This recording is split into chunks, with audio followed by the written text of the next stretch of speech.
Is there something else that I'm missing here that's your critique of the left? My frustration with the left is more that when it comes time to actually elect, the energy is so oppositional. Let's talk about leverage. Yeah. Okay. Do I have more leverage against Kamala Harris before she's elected or once she's president for 4 years? Protest voters are sort of unwinnable, are sort of like never happy, right? Whereas there are like centrist median voters that are more winnable. And how has that been panning out? If the Democrats pivot to the far left, that there's this like available the far left base. Well, by Democratic not Party supporting a genocide as far left? By Democratic Party standards. Well, isn't that quite the admission? Okay, I mean, so I joke about like how we would vote for Satan to stop Donald Trump. There probably is a line. I've yet not found it yet of like what like moral depth to which I would stoop to stop Donald Trump. So what does that mean? Yeah. So I'm here with Natalie Wynn, aka Contrapoints, who is one of the biggest and most prolific and I think most efficacious video essayists on the left in BreadTube. I don't know if you embrace that term, but it's really nice to be. You condemn the term BreadTube. Why is that? Well, I had never thought it made any sense. Like, I mean, the phrase BreadTube is a reference to the conquest of bread, an anarchist book. I'm not an anarchist. I don't know why this like framing has been imposed on, but you know, it is what it is. You don't get to choose these things. How do you identify politically? I identify as like a left liberal at this stage, is how I would describe myself. I would say that I'm aligned with like the left wing of the Democratic Party, like AOC kind of politics. Well, AOC, at least at one point in her life, self-described as a socialist or a democratic socialist, That's least, right. did she not? Yes, that's right. Would you define yourself that way as well? I think I would at one time also have. I think now I would say I'm probably more of a social democrat. But for me, my attitude towards politics is very not, well, it's very non-philosophical in a way, because I feel that I react to the situation that I'm in. So I think that, you know, am I a social democrat in the sense that I think capitalism is like this amazing system? Like, no, not really. I just think that social democracy is like the most plausible path to improving what we have. If I like found myself in, I don't know, a Stalinist country, I probably would not be advocating capitalist revolution. I would be advocating like, you know, well, I don't know, some kind of like Dengist reforms or something. So, I mean, from my perspective, you know, as someone who's obviously been a witness to some of the backlash and at least your career over the last, 5 or 6 years when I've been more plugged into the online left, it does feel sometimes like some of the pushback you get is because there's a gap in your perceived sort of identification or self-identification, at least at one point, in some of the political stances that you take maybe in a post-2020 world. Does that feel right to you? Yeah, I do think that there is like a definite proportion of the backlash that I receive that's based on a kind of misreading of me as being sort of having always been more radical than I really was. I mean, I think that part of it is like the aesthetic of because I started out doing, I'm like this like transgender YouTuber who is making videos about how fascism is bad. This is very like communist coded behavior, at least in like internet culture, right? Like if you're a trans person on the internet, you're complaining about Nazis all day, you're probably a communist, right? And that's true. You are probably a communist if you fit that description. I mean, I think that I kind of did have a more, so I mean, I used to be quite centrist in that, like in 2016, I think I was like a Hillary Clinton supporter in the 2016 primary for the reason that I thought that she was more viable than Bernie Sanders. Then she lost. And I think that did prompt me to rethink a little bit what was possible, combined with the fact that Donald Trump at the time seemed like this kind of crackpot candidate who how could a serious country elect a person like this, right? Well, joke's on me. But like I think Yeah. that did make me open-minded to like, well, like maybe like it is time to consider it. Because I had I had campaigned for Obama in 2012. And so my experience was like talking to these like median voters in like Ashburn, Virginia or whatever, and like the amount of effort needed to convince them that actually giving people access to healthcare, even if they have a pre-existing condition, did not amount to a totalitarian Islamic socialist takeover of the government. Like it made me think like, okay, everyone just hates the word socialism so much, like why bother? But then I don't know. I guess I questioned if maybe that was so I think I was experimenting a bit more in that era, and also I did get audience captured somewhat, I think, because I had a much more leftist audience. But I think we've clashed over that, over my like I suppose like more pragmatic moderate stances on things.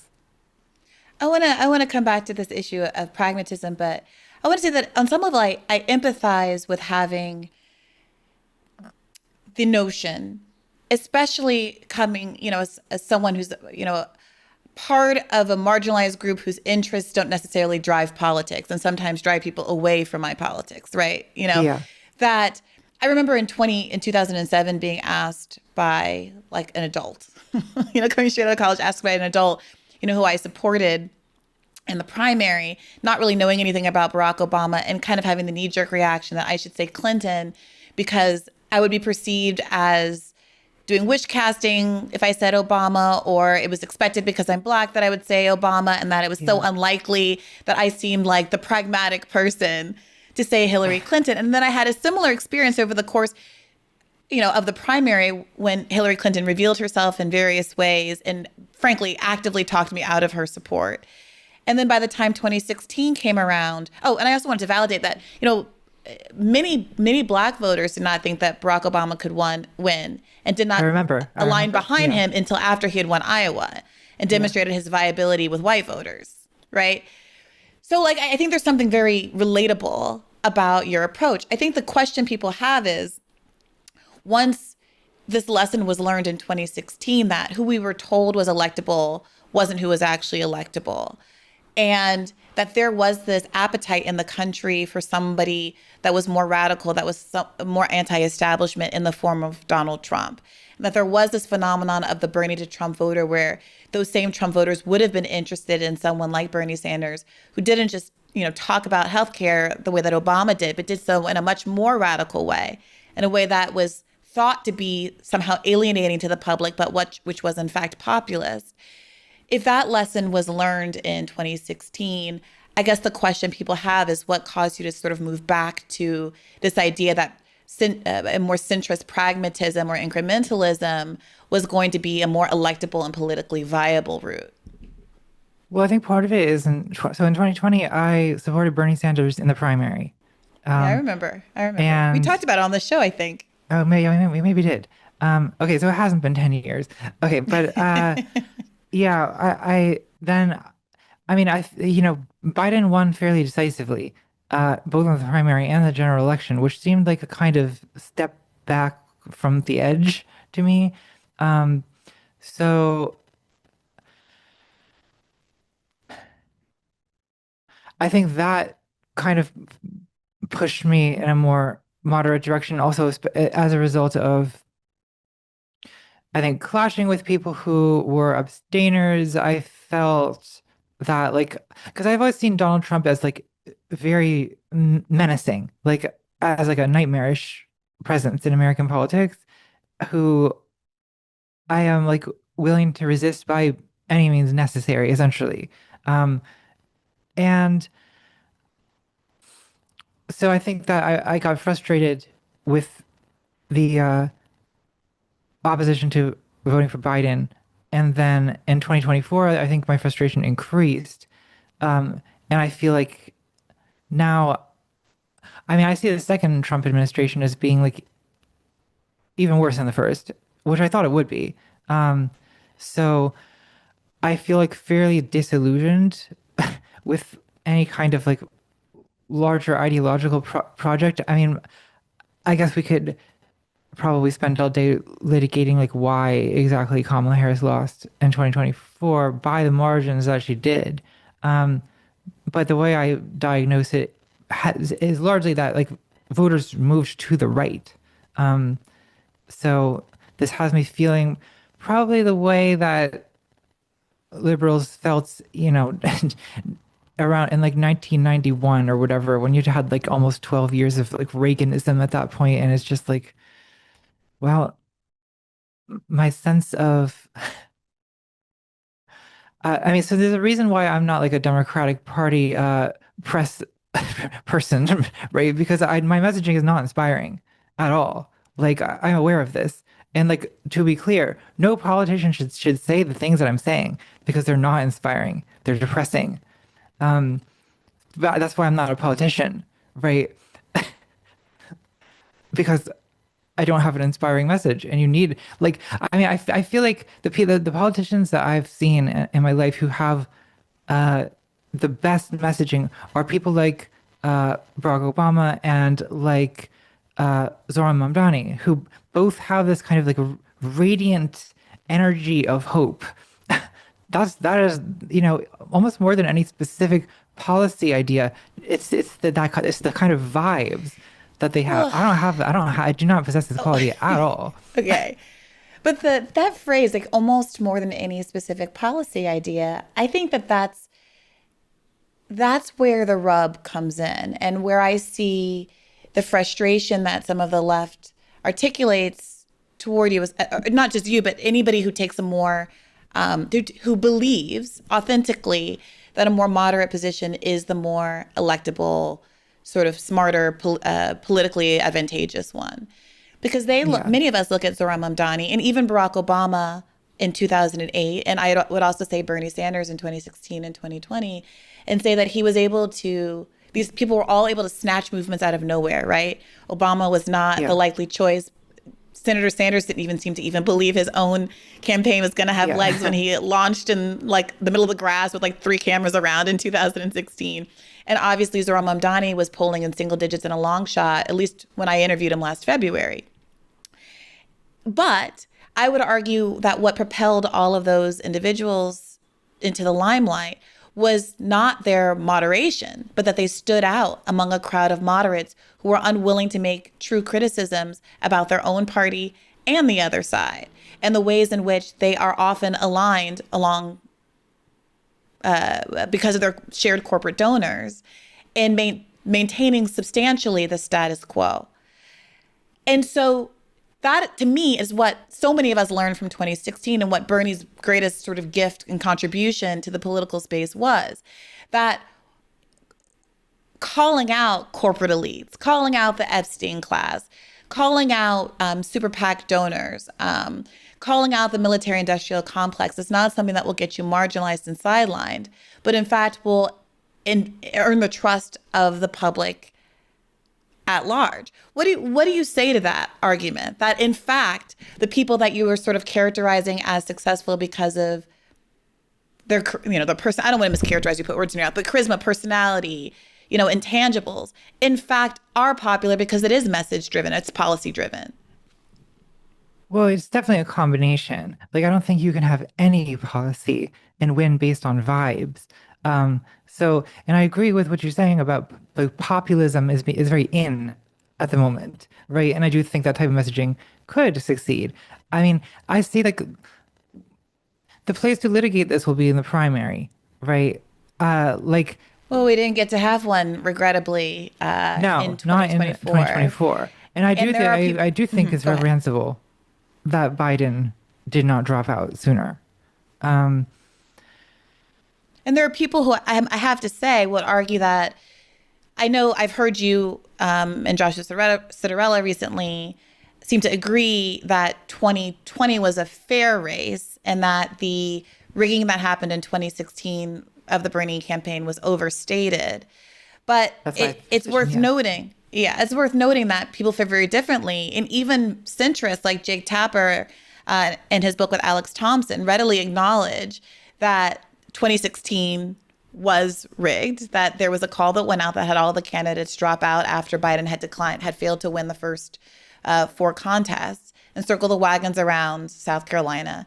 That, of course, there was, $70 million of free media that Biden got after winning South Carolina, that they then changed the order of the primary contest so that a pro-Biden state could go early enough so that they wouldn't have to do quite the same level of machination. But that, again, you had a mass dropping out and coalescing behind a candidate in order to make it seem as though there's an inevitability there with Joe Biden that there simply wasn't. Sorry, I told kind of 2 stories at the same time with 2016 and 2020. But, that was a 2020 story. And in 2016, It was a much more acute. And the Democratic Party, of course, the DNC admitted that they were entitled to and did, in fact, put their finger on the scale in favor of Hillary Clinton. So it does beg the question, by some accounts, and I don't expect you to, agree with this, but I do have to just put out there, by some accounts, we haven't had a real primary since 2008. I see rigging as too strong a word for what you're describing. I think that, yes, Joe Biden and Hillary Clinton some advantage was given to them by having this built-up institutional support within the party. But I also think that, but in 2020, when you say that, okay, there's this sort of conspiracy of candidates to all drop out, except for Biden, giving him this advantage that he wouldn't otherwise have had against Bernie Sanders. Yes, but I feel like that also contains a tacit admission that the only way for Bernie Sanders to have won would be to split the center-left vote. Oh, I agree. So I think that is true. And that is also how Donald Trump won, right? Donald Trump, the Republicans did not do that same thing in 2016. And he was able to win. He has never had a supermajority of the majority of a primary vote in that exact same way. So I think if we were having a different kind of conversation, I absolutely put it on Bernie Sanders and the campaign to have anticipated this outcome and to have done the work that needed to be done, that even if the Democratic centrists maneuvered the way that they did and were expected to maneuver, he would still be able to win. And that's on him. That's, at the end of the day, that was the responsibility of the campaign. Putting more effort to win in South Carolina and so on.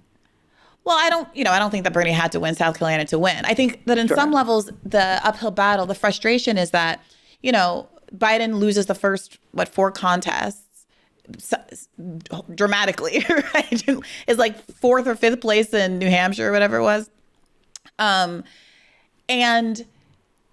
a world where the media was fair would have covered Bernie's win in Nevada as a huge proof of electability, given that he won 70% of the Latino vote. And he would have gotten that huge media boost in the polls after that win and all of the other wins in those early contests. But you can imagine that even if others didn't drop out, if the media continues to ring the alarm bells that Bernie isn't electable because of socialism and Biden is because of Black people, that he might still even be able to carry the day the same way in 2016, those same arguments were made about Hillary Clinton, which were fundamentally untrue, right? As you just explained. But I guess I wonder, how, I question, just how, I'm sure it has some effect, but how much does the media sort of framing a candidate as unelectable affect the actual voting choices of primary voters? Well, Natalie, you said that you thought that Hillary Clinton was more electable than Bernie in 2016, right? And you're a very informed and savvy person. And yet every single poll from that election cycle showed that Bernie averaged 10 points up on on Donald Trump, while Hillary Clinton never got out of the margin of error over Donald Trump. And in some ways, her loss to him was perfectly anticipated by the polls. But not by the primary votes. Right. But this is the thing. This is what's so interesting about that Black voter example we gave in the beginning about how Black voters didn't get behind Barack Obama until they believed he was electable, which means, that white people would vote for him, which is why the Iowa contest was so important for Obama, right? And similarly, a lot of voters, what their primary concern is beating Republicans. Democratic-leaning voters want to beat Republicans. And so they'll vote for whoever they believe is the most electable candidate, which is why, when centrists sometimes make this argument, well, Bernie didn't win, or, people just didn't like him. When the media's role in arguing aggressively that he couldn't win. And you have, CNN hosts saying that there's going to be beheadings in Central Park because of the coming socialist raids. Like, well, of course, what else could the voting public possibly believe? They were never once told about how every single poll showed that Bernie was the most electable candidate. So I guess my concern with this is just that like to put so much blame on the media. I mean, like sure, like you can always blame the media. Like I blame the media for a lot of things. I blame the media for a lot of Donald Trump's success because they kind of have Sure. inadvertently but it's like the media is what it is, and like I think that this needs to be. I guess I feel like there's a kind of like defeatism contained in this kind of idea of it all being rigged, where it's like a progressive candidate to win in the Democratic Party. I think it is possible, right? But I feel that it is an like this kind of I see it as I guess defeatist to suggest that it's all hopelessly rigged. Well, I don't think it's defeatist. I don't think it's Yeah. hopelessly. Well, what is the it? What is the it exactly? And what Well, do we mean by progressive the candidate? primary, let's say. Okay. So if you were to ask me, I would say that my attitude is the opposite of defeatist. But it is. I think I'm being pragmatic. I worked Hmm. for Bernie obviously in Yeah. 2020. I believed enough in the possibility of winning as a progressive within the Democratic Party to take a pretty significant pay cut and go be a national press secretary and give my life to this. But then I learned the lesson from that, which is that my fundamental belief is that if you are genuinely progressive, meaning that you take a aggressive stance against the interest groups that are at the root of making life bad for working class Americans, meaning the banking industry, the energy sector, calling out corporate PACs, foreign influence PACs like APAC and all of the rest, the health insurance lobby, obviously, because you advance populist policies that are counter to those interests, right? Like universal health care, ending wars, the Green New Deal, et cetera. That because those interests are so embedded in the Democratic Party as a corporate party, they will stop at nothing to stop you. I think that is very difficult to argue with. Is it possible that one might be successful despite those efforts? I think it's possible. But I think that it's frankly so unlikely that we have to, as the left, heighten the contradictions, make that really clear to the voting public, and encourage the public to focus their energy on other strategies to affect change. Okay, I What do you think make this of is that? I think this is where this is where the real disagreement begins. Sure, let's get Right. into it. Right. Like I think because I think that I guess what I sort of don't understand about your position is I don't understand what is like the theory of change here and on like what time frame do you imagine this happening? Because I guess the way I see it is that the consequences of Donald Trump winning have been so dire that it's like very difficult for me to take seriously the suggestion that like, well, it's a correct, the idea that we should have diverted all energy away from Kamala Harris to focus on some kind of more revolutionary long-term change. It's like, well, isn't there some way that we can like, I don't know, both elect a plausible center left candidate and also have a longer term, more progressive strategy, considering like stuff like, allowing Elon Musk to come in and destroy USAID, and which is probably killing hundreds of thousands of people, and like uh the Supreme Court that's overturned Roe v. Wade and is gutting voting rights, and all these like fairly difficult to reverse, like catastrophic consequences. Like that is like a fairly massive short and medium term sacrifice for a potential maybe long term benefit. Well, And what I was, but yeah, go ahead. I'm maybe sorry. yeah, maybe I guess I would maybe need to hear you explain what you think is the theory of long term change here that comes from voting third party, for example. Well, I would say two things. One, that I and third party voters did not cause Trump to win the first time or the Yeah, second time, right? There were more yeah, Bernie than Trump I agree voters, with as you that. know. Okay.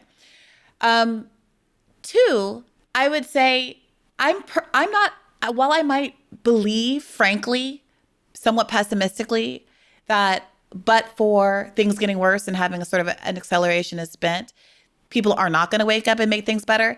I am not, in fact, an accelerationist because I wouldn't actively try to make things worse. And it wasn't me arguing that Donald Trump should win over Kamala Harris. My argument was that Kamala Harris is absolutely going to lose if she declines to move on Gaza. And we were right about that, right? Do you think that Gaza is the issue that cost her the election? I think it's been pretty proven out by the data. So what we have is a number of studies, including a study by IMEU, that polls Biden 2020 voters as to why they didn't vote for Kamala Harris in 2024, right? Like what makes up that deficit that made him win and her lose. And the number one issue is Gaza. The number one issue. Now, so it's not the majority, it's not above 50% of people, right? But of all of the issues listed at 27% or whatever it was, 29%, it was close to 30%, was Gaza. So there were a lot of different things, right? The short primary, Biden's senility, the sense that they were, dishonest and hiding that from us as a public, the lack of a primary, all of these things. But when you saw how many voters, particularly in swing states like Michigan, were openly saying, we will vote for you. The uncommitted movement, remember, wasn't a we're not going to vote for you movement. It was a we're holding our votes hostage in exchange for this policy concession, which frankly would make you more electable to the broader public because nobody supported at that stage. Very few people, the polls were already overwhelmingly in favor of ending support for Netanyahu's government. And the choice was made by the Democratic Party, not people like me, to choose an alliance with Benjamin Netanyahu and Israel and its genocide over winning an election. And Donald Trump, who also obviously is a genocidal candidate, at least had the sort of political savvy, to try to blur the lines and lie to the public about being a quote unquote anti-war public. And if you ask a lot of voters, they'll say, I know that Trump was lying to me. I know he wasn't anti-war, but at least it wasn't as in my face as someone like Kamala Harris saying we're going to have the most lethal army and we're not going to break from Benjamin Netanyahu and I'm not going to break from Biden and his policy. So I guess I think that I sort of don't really see it as a very strong message that has been sent to the Democrats that they lost this election, considering that Donald Trump won, a candidate who is more unconditionally fanatical in his allegiance to Israel, right? And who is even more who has gone further than the Democrats, who has banned all funding for UN aid and relief to Palestinian refugees, and who was threatening to deport people Well, for Biden protesting. did that. Biden did what? Biden cut UNRWA funding. That happened under Biden in spring of 2024, right? He didn't cut all of it. Yeah, Israel claimed that there were 4 Hamas terrorists in UNRWA. And as a consequence, all UNRWA funding was cut. And that's when the humanitarian crisis really amplified, as opposed to, the starvation, the what do you call it, collective punishment really amplified, right? So I take your point. That's a factual question. I'll have to look. I'm pretty confident about that because I was having to report on this on a daily basis on Rising before. To be clear, I was fired because of that exact kind of reporting, right? Reporting on the facts of what was happening in America's lockstep and enabling of Israel's genocide. But the bigger point I would say is this. I can readily concede that there are many ways in which Trump is worse than Biden, obviously, and that Republicans generally are worse than Democrats. I think the question, people in who share my politics have the feeling that one party being worse than the other is an insufficient reason to vote for the lesser of two evils, when there is enormous latitude for the better party to simply stop being evil. And that the big trick of liberalism is convincing folks that you have to be at least a little bit evil in order to win, even when the opposite is true. Even when supporting Medicare for all makes you more electable, even when supporting Palestinian rights makes you more electable. Democrats are making choices not, in fact, based on electability, but based on what their corporate donor base wants them to do. And if we ever want both parties to stop slipping more and more in that direction, and for there to be any red lines in the sand, even over something as cataclysmic as a genocide, Somebody has to say, you have to earn my vote at some point in this. So I would turn your question to me back around to you. On what timeline, at what point is there ever going to be a litmus test among liberal democratic voters that says this is a kind of evil that I will not succumb to, that I will not support with my vote? I mean, I see the place to litigate that is in a primary, and I understand the frustration with not having a primary in Right. 2024. But that is the way this ought to work, and the way I expect it to work in 2028. But I think Do that you? You I think we're do. going to have a fair Yeah, primary in 2028? I think so. I mean, I guess I don't. I'm not as again. I think I'm not as impressed as you are by the claim of rigging, which I feel like is a somewhat exaggerated claim for a institutionally backed candidate having a advantage. Um, I mean, I think that I also feel like there's some tension between. So you're saying that you don't think that third party voters or abstaining progressives are the reason why Kamala Harris lost. So, in what sense is then Gaza the issue? Because again, it's like if it looks, if you look at the map, it looks, and if you look at, how many votes Jill Stein got, less than 1% versus the like significant electoral college and popular vote victory of Donald Trump, it looks to, like it looks like voters shifted to the right, in other words. And Why do so you say like, that? well, On what? because Kamala Harris didn't lose to a huge amount of voters turning third party. She lost to people turning to Donald Trump. And people staying home. So take the Muslim vote, for example. Okay. I think about 50% of Muslim Americans voted Republican and the other half voted Green because Yes. of Gaza, Yes. right? So, you can sit here and have a debate about the wisdom of voting for Donald Trump when he was going to be worse. But when I say it's not on the voters, it's because there is enormous latitude for Kamala Harris to simply say, you know what, there's a genocide, you're right. Benjamin Netanyahu is unpopular. His government is unpopular even within Israel. I stand with, I will not support sending weapons and arms to Israel. Ceasefire now. And she could have But won, right? but So for that to why be for not that, I put mean, the for that to be onus? true, doesn't it have to be the case that she lost the election because of protest voters or abstainers, as opposed to people Yeah, turning towards the right? what I'm trying to argue is that one, Jill Stein voters, as you point out, are not the ones. But Yeah. people who chose to stay home or vote for Trump, absolutely. I Okay. mean, definitionally, you lose because some quantity of voters that voted for your team before either stayed home or went to the other side. And my argument is that those voters could easily have been kept in the pen. Now, to be clear, my personal politics are I don't think they should go back to the Democratic Party. I don't think anybody should go back to the Democratic Party. Yeah. But if I'm a Democratic strategist, if I'm Kamala Harris, I don't get to argue that I was entitled to those votes that I easily could have gotten by simply changing my position to a more populist one. It's almost akin to saying, if I'm Kamala Harris and I come out on stage and decide to say, I hate everybody who lives west of the Mississippi. If you live west of the Mississippi, I do not want you to vote for me. If you live west of the Mississippi, we're going to bomb you and kill you. And then election day comes and she's like, gosh, man, it's really unfair that I lost the election because I antagonized everybody west of the Mississippi. Like, it was the electable position for her to take. And she declined to take it. So at what point do we hold politicians accountable for choosing to throw an election rather than to modify America's relationship with the genocidal country? So I think there's two questions here, right? Like one is whose fault is it that she lost? Kind of a descriptive question, and then the other is should we have advocated that she lose?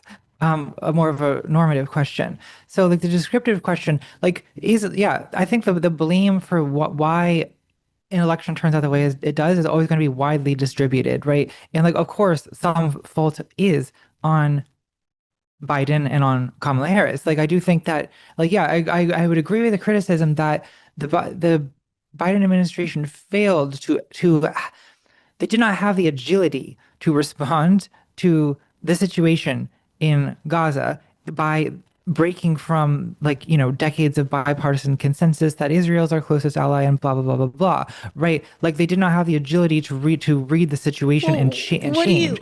Like what do I you mean agree by with that. that? What do you mean they Well, didn't have the agility? I mean that they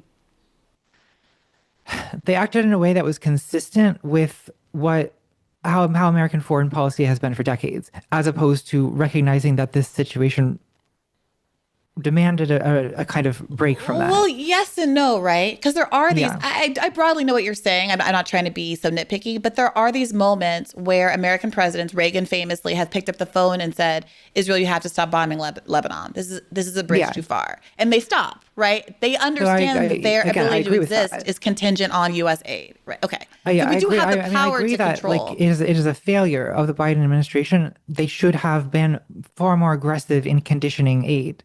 I agree. Uh, Or but I conditioning it at all. also, To be clear, they didn't condition, they violated yeah, yeah, American yeah, yeah. law in not conditioning aid at all to Israel. But I mean, well, okay, I won't get into saying why I think Trump is still worse, which I do think he is.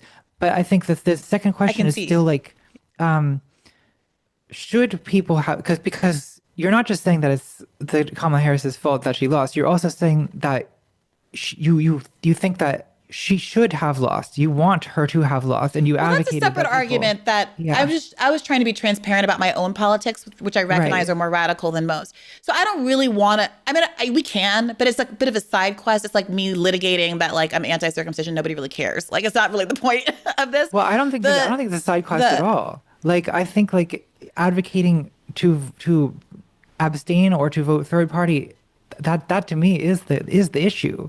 well, no, because there's a difference between me, who has more of a radical or like has a much more pessimistic belief about the Democratic Party and its Hmm. ability to be saved, and who frankly thinks we should just get to it and focus the bulk of our efforts towards starting something, growing the Green Party or PSL or whatever third party we as a community want to invest in. And what I think is the more accessible argument that I think liberals need to engage with, which is, do you want the Democratic Party to represent your interests? Do you want it to be a populist in the meaning of a kind of a majoritarian populist party that is therefore more electable because it is advancing popular policy items, right? That include not supporting endless wars, including not supporting genocide, include supporting Medicare for all, et cetera. And if you as a regular, mostly normie Democrat who supports those things, like 88% of Democrats who support Medicare for all, I think it's absolutely your obligation to say that I'm not going to give you my vote. It makes no sense when 88% of Democrats and almost half of Republicans support Medicare for all for you to be putting up even a single candidate in a presidential cycle who does not support Medicare for all. But that's exactly what we get every time. And it's an independent like Bernie who'll come along and be the one guy in the room who's willing to advocate for the obviously popular and electable thing. And if we're having an electability conversation fundamentally and a how to beat Trump conversation fundamentally, or JD Vance or Tucker Carlson, whoever it is that comes down the transom, then why wouldn't you enthusiastically be saying, oh my gosh, yes, we have to push these people into the electable position? I still feel that it's like a bit evasive that you're trying to. Well, so you're arguing that we ought to the blame for Kamala Harris losing ought to be on Kamala Harris and Joe Biden, but you're And the also Democratic Party and the broadly, yeah. Democratic Party, but you also do not support that people vote for them. So it's like it Well, seems let me be clear. it Let me seems be like you're saying clear. it's their fault that they Yeah, lost, but you also I see wanted them to I see lose. the disconnect. I see the Yeah. disconnect. My belief that we should abandon the Democratic Party altogether becomes from my observation that pushing them doesn't work. Okay. Okay. So I look, if people tried to push them and it worked, then my priors would be invalidated and I'd have to be open to the idea of working within the party again, right? And I might have an evolution back to the center hypothetically. But the reason I personally, through my proximity to the Bernie campaign and following politics over the last 5 years and witnessing what Biden did with his trifecta for the first 2 years, his disinterest in shoring up the Supreme Court, packing the Supreme Court, doing any kind of real Supreme Court reform, even as the leaked memo that Roe was about to get overturned came out, all of that, the Build Back Better, bifurcation, the abandonment of the $15 minimum wage, all of those things have led me to the conclusion that I happen to hold. But I also acknowledge that other people aren't there yet. And to get to where I am, they have to witness what I've seen. So I would love to see them try to push the party. I suspect that they will fail and that they will come around to my side. But I do think the obligation is, of course, to push the party. Yeah. This is the sort of what I'm not following, is that you seem to be suggesting that liberals need to be pushing the Democrats left, although you think that is a futile project. Yeah, I think that it will. But if it's futile, then why should we do it? Because it is a way to heighten the contradictions and cause people to have a consciousness about the Democratic Party and who they really are. And it's a consciousness that has started to happen under Bernie Sanders. And it really blossomed because of Gaza. Because so many people who weren't that political, or maybe even were right-leaning and were anti-war in a right-leaning way, saw what was very obvious, which was that supporting supporting Israel was a losing proposition. And that no amount of warning signs would convince the Democratic Party that they should drop this issue or even pretend to drop the issue in the short term in order to win an election. And that the party fundamentally cared more about Israel than it did about beating Donald Trump. And how can you ask voters to care more about beating Donald Trump than a party who only really uses Trump as a cudgel to advance its corporate and imperialist interests? I guess it seems to me, though, that, like, again, what the theory of change that you're suggesting is that presumably a fairly long-term project of bringing about the disintegration of the Democratic Party and the emergence of some kind of new left populist party. I mean, that's what you're suggesting, yeah? 100%. And just the same way as the Republican Party emerged because neither major American party was willing to acknowledge abolitionism as a movement. Right. Right. No one was willing to recognize the abolitionist movement. And so the Republicans emerged because there was half the country that was completely unseen within the political context. But if that doesn't happen on a reasonable time frame, like if the Democratic Party does not disintegrate, then it seems that what you're advocating is, for us to essentially wind up with like a 50-year MAGA Reich, which... Well, no, to be clear, the Democrats at any point could choose to win. Right? The Democrats at any point could choose to win. All they have to do is say, we're not going to support a genocide. Is that too much to ask? I guess I'm not convinced that the Democrats will easily win if they simply say we're not going to support a genocide. Why not? Because I'm looking at the poll now. It was 29%. Donald Trump won perfectly well without making any such concession. Au contraire, he said he supported a ceasefire. This is my point about how the right is willing to lie about it. And the Democrats won't even pretend to lie about it. Wasn't Kamala Harris also at least nominally in favor of a ceasefire and a two-state solution? No, she had to try. Well, the two-state solution is a whole other conversation. That is not really the demand at present. But she had tried out AOC at the DNC after precluding any Palestinians, pro-Democrat Palestinians, from speaking at the DNC to argue that Kamala Harris was tirelessly fighting for a ceasefire when subsequent biographies, like the Kamala Harris's 107 Days biography and this Alex Thompson, Jake Tapper book, acknowledged that at no point, the reporting is clear, at no point did Joe Biden consider a ceasefire. At no point. And that was a bald-faced lie. Right? Which is part of why there's so much frustration with the sort of AOC left. Because here's where my argument continues. That when you do get progressives elected, and I was extremely enthusiastic about AOC. I was there the night reporting on her victory primary that nobody expected her to win. I was there her first day in office when she did the Green New Deal sit-in. And I, very hopeful about what was going to happen with her and the other electeds that were progressives that were elected in the years after. But in truth, the party changes you rather than the other way around. And this dovetails, sorry, I want to give you a chance to respond, but this dovetails with another, I think, criticism that you make of the left, which is that we don't, what is it, famously, that you're famously quoted as saying, the left doesn't want power, the left wants to endlessly critique power. And this comes up in critiques of people like AOC and Zoran Mamdani once they get into office. But we can come to that. I want to give you a chance to respond. I've said a lot. Well, I still don't understand why you think that, why does Donald Trump not have to do any of these things to get elected that you think that progressives would have to do? Do what things? Well, to, call for the end of Israel as a Jewish state or whatever, to... By the way, I do think that should happen. That's me and my personal politics. Yeah. And I think there's a good reason for that, because the maintenance of a Jewish majority in the Arab world requires apartheid. It requires denying Palestinians the right to return. To create a democratic majority, you have to do exactly what Israel's been doing, which is genocide, ethnic cleansing, and apartheid. So that's my view. But to be clear, that is not what I think Kamala Harris had to do to win. Okay, but so I guess I don't understand why, like, voters seem to have no trouble electing Donald Trump, this man who has an extremely pro-Israel position, more pro-Israel than the Democratic Party does. Like, why is he able to get elected without pivoting against Israel? Whereas why is this a condition for the Democrats to succeed? Well, Like, I feel like what you're saying would make more sense if Jill Stein had gotten like 30% of the vote or something. I'd be like, well, okay, that's you have a point there. But like, that's not what happened, right? It's voters are supporting a further right, more pro-Israel candidate. So it's a little bit hard for me to reconcile with the idea that this is the reason why the Democrats can't get elected.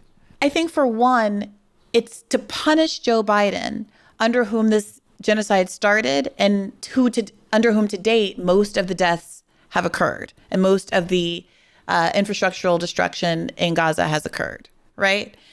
So it cannot go ignored that while you could anticipate that Donald Trump was going to do more of the same, and should have anticipated that Donald Trump was going to do more of the same, that doesn't justify, in the eyes of many voters, including voters whose lives and families have been directly implicated by this genocide, voting for the guy who did it. So if I'm standing there, stabbing you, I don't mean to like conjure violence, but if I'm standing there with a can of gas having burned your house down, and I'm like, vote for me and the other guy is going to burn your house down twice. I mean, you can imagine that you as an individual aren't going to want to vote for me. I just burned your house down. So I can understand the psychology of that for when you're the person whose house is being burned down. But I also sort of don't really see. So I don't understand how like Biden's stance on Israel is being effectively punished by electing someone who's even more pro-Israel. Well, people are saying you can't win. You're not going to be allowed to win under these conditions. If you want to win an election, Democratic Party, you have to move not even to the left, to the center, to where the majority of the country is and the majority of the world is on Israel. Because you understand, Natalie, that like in elections, there's a bunch of people who are always going to be Republicans. There are a bunch of people who are always going to be Democrats, and they're fighting for this center group of swing voters. Yes. And anti-war sentiments, along with a lot of other sentiments, many of which, frankly, I don't align with, are preponderant among that group, right? And that was a real driving force in the electorate. Among the people that you needed to get to change, Gaza, anti-war, I mean, Trump has been cultivating a sort of anti-war, anti-interventionist personality for a really long time, right? One of the things he bragged about was being a president that started no new wars. Now, you can sit here and you can argue with that, right. But like that was something, that was a pitch that he... But he did say that, yes. But that's a pitch that he made. So this is my point. You say that Trump didn't have to do the things that I'm saying that Biden or Kamala Harris should have done. But he did. And it was a lie. But he did do those things. He presented, he listened to the base, and he gave them the message that they want to hear. While isn't Kamala also that the Democrats lied? In what way? Ways. Well, in terms of like, I mean, you've suggested that the Democrats lied about wanting a ceasefire, or lied about conditioning aid. Yeah, I do. I think they lied less effectively, and I think they lied more minimally. I think when you have one guy lying and saying, "I'm going to end the war," they should lie better. Well, no, I think that they should tell the truth and cut ties with Israel. But if we're asking who's responsible, who had the power, who the onus was on to actually stop Trump, that clearly was not me or any podcaster or any voter or anybody tweeting on Al Gore's internet, Elon Musk's internet. It was the party who had the information. And one last point I would make about this is, I'm sure you've been following what's going on with this DNC autopsy report. Have you? I shouldn't say I'm sure. People have lives. I have. Yeah. And I'm sure you've heard that the prevailing theory, which may not be true, but the prevailing theory is that the reason they don't want to, at least the autopsy report, is that it shows exactly what the IMEU study and other studies have shown, which is that the number one issue for Biden 2020 voters that didn't want to vote for Kamala in 2024 and didn't vote for Kamala in 2024 was ending Israel's violence in Gaza at 29%, followed by the economy, 24%, Medicare and Social Security at 12%, immigration at 11%, healthcare at 10%, and on down the line. So So I if agree they that, release that, the idea is, I'm sorry, I yeah. want just to put a fine point on it. The idea is that if the Democratic Party acknowledges and releases that they knew that was the case, then suddenly the onus is very clear, right? Who has the responsibility for losing to Trump is very clear. And the contrast that I think is my mission as a podcaster and a political commentator to demonstrate who the Democratic Party really is and what their priorities really are becomes very obvious to everyone. And I think you do start to get a lot of defections from the party, or at least calls for an enormous overhaul of leadership, et cetera. Well, so yes, I want them to release the autopsy. I want them to do whatever it takes to get elected. If that means cutting off all aid to Israel, then they should do that.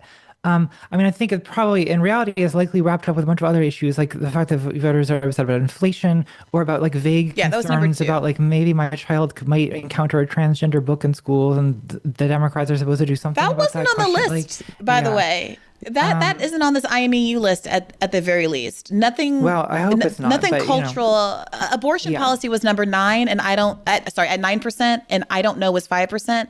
But nothing about transports. Nothing about COVID. A lot of issues that I think folks thought were going to be determinative weren't, at least among these Biden 2020 to Harris 2024 voters. But can you see how it's like a little bit difficult for me to take your criticisms of what you think the Democrats ought to do to get elected when you're simultaneously saying that people should not elect them? Like your position is that Why? people should divest from the Democratic Party. So Yeah, like because it's not in your interest for the Democrats to get elected based on your positions, right? You don't want them wait, to what do you win. mean? Well, you don't want the Well, Democrats to win, right? I think in an ideal world, given how hard it's going to be and how hard it already is for so many people, in an ideal world, I mean, I worked for Bernie for this reason. In an Yes. ideal world, a social democrat like Bernie Sanders gets elected. We get universal health care, a basic social democrat safety net, free education, and, our little, capitalist kingdom gets to tip along for another 100 years and save a lot of people from immiseration. I think that's what I was working for, along with so many other people in 2020. But what I But learned your was current how position, unlikely that yeah. is. What I Your- learned from yeah. experience. Yeah, go ahead. I'm sorry. Go ahead. I mean, your current position though is that people should divest from the Democratic Party. Like, isn't this sort of an energetic drain at minimum on the enthusiasm that it takes to be able to win elections? How so? Well, I mean, it seems that you're using your platform to encourage people to abstain or to vote third party or to sort of in general just give up on the Democrats. Doesn't that, like, my experience is that in 2024 it was very difficult to advocate for Kamala Harris in public with a leftist audience because of the extreme Genocide. push, Yeah. the genocide allegations, yes, that you would then be accused of. Like, I feel like I guess I don't see voting as like a symbolic expression of my like virtuous stance on any particular issue so much as I do like a consequentialist calculation about like what is Me the too. actual effect of this, and the Me too. actual effect of electing Donald Trump has been disastrous. Yes, and the actual effect of voting blue no matter who means that we get more right-wing presidents every time, both on the Democratic side and on the Republican side. And the only way to curb that ratchet effect would be to say, hey, Democrats, you absolutely can get my vote. My vote is absolutely gettable. And it's not because I'm asking for some crazy demand that's going to cause you to lose 3 other votes somewhere else. It's only upside. I have a plan for you, Democrats. Here's how you win. You oppose the genocide, you call it a genocide, and you say you're going to stop funding the genocide and follow American law, the Leahy law, which prohibits me from funding these war crimes to begin with. And you can win. How can you argue against that? Because people have been making this argument my entire life. I mean, people argue What this argument? about Ralph Nader in year 2000. Like What argument is that? the argument that by voting third party, there's an opportunity to meaningfully shift the Democrats but to force that them wasn't what I just said, to right? move left. Well, what did I you just say? said is, hey, I'm a Democrat. This is what I was advocating for Democrats. If you want to be me, great. But if you're a Democrat, my argument is to say, and this is what the uncommitted movement was saying, my vote is up on offer. I want to give you my vote. I want to stop Trump. I want to give you my vote. And all you have to do is do this thing, which is going to make you more popular and more electable. And the Democrats said, no, I would rather lose than incur the wrath of my AIPAC donors or whatever else is at the root of our entanglement with Israel as a country, our military base that is the state of Israel. But in order for this like blackmail message to be effective, like doesn't it have to be the case that third party voters are the determining factor in swinging the election, which you've just said that they are not? Not third party voters. Like people who decline to vote for Kamala Harris are not third party voters. Do the protest voters have the leverage to be taking the election hostage in this way? Well, they quite obviously did, and that's why they don't want to release, arguably, the autopsy report, right? They quite obviously did. And if that becomes... Well, okay, sure. But what's not speculation is that we know that 29% of people who didn't vote for Kamala Harris in 2024, but who did vote for Biden in 2020, said that ending Israel's violence in Gaza was the reason, right? So if you're the Democrats and you have this option, a part of me wants to open one of these books and rifle through, because I remember at some point in, I can't remember if it's Original Sin or on 107 Days. I think it's Original Sin.